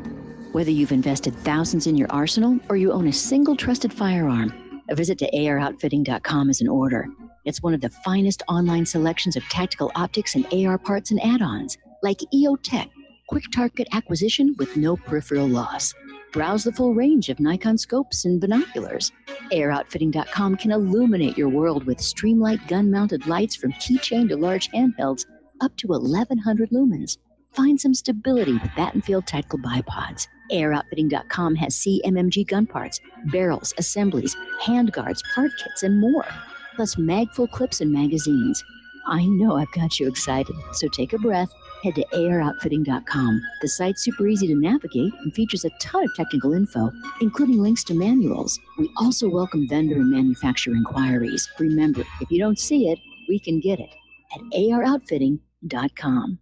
Hi, folks. CBD is the home run hitter for health right now. Why, you ask? Because of what it does for the body. Unfortunately, I can't tell you all about the benefit. You know, there's reasons. Do your due diligence and log on to ancientlifeoil.com. That's ancientlifeoil.com. Ancient Life Oil uses organic ingredients and is blended in coconut oil for some of the best benefits. Legal in 50 states and non-psychoactive. Log on to ancientlifeoil.com. That's ancientlifeoil.com. Do you worry a lot? Whether you're a college student, busy professional, parent, or grandparent, ongoing stress and elevated levels of the stress hormone cortisol can rob your memory, your health, and your future. Now you can combat the effects of stress and anxiety while improving your memory and recall at the same time with the dietary supplement Calm and Clever. Studies show that the ingredients in Calm and Clever reduce cortisol by as much as 30% in 1 to 2 weeks. Call 1-800-758-8746 or calmandclever.com.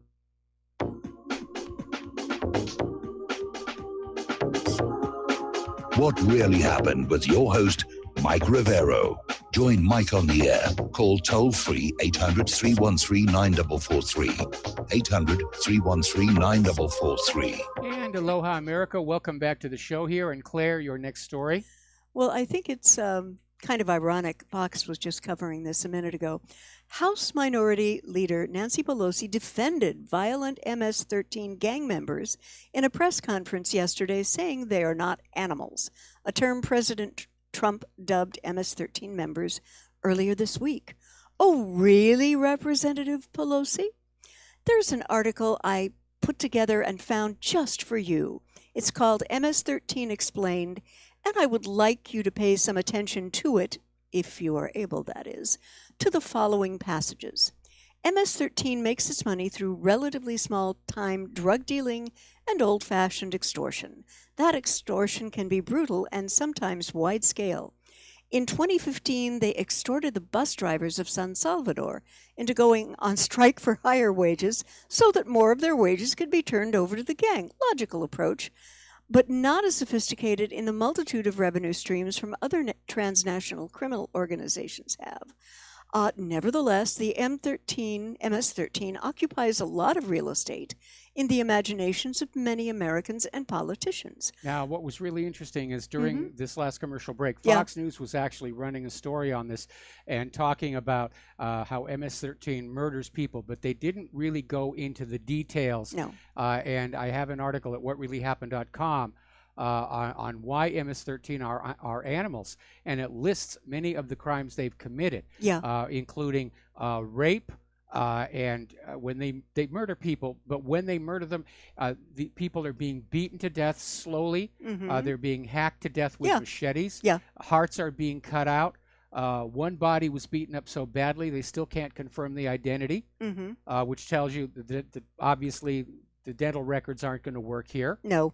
And so, yeah, they are behaving just like animals. Yeah. And this all started because Trump came on out and said MS-13 are animals. The liberals leapt on and said, how dare you call the illegal immigrants animals? They got soundly trounced by the White House spokesperson saying, no, we weren't calling all of the refugees and immigrants animals, just MS-13. And everybody said that would be the end of it. Nobody's going to stand up there and stand beside this very violent crime gang, but Nancy Pelosi did. Yeah. And I mean, there is where liberalism as a process loses its mind.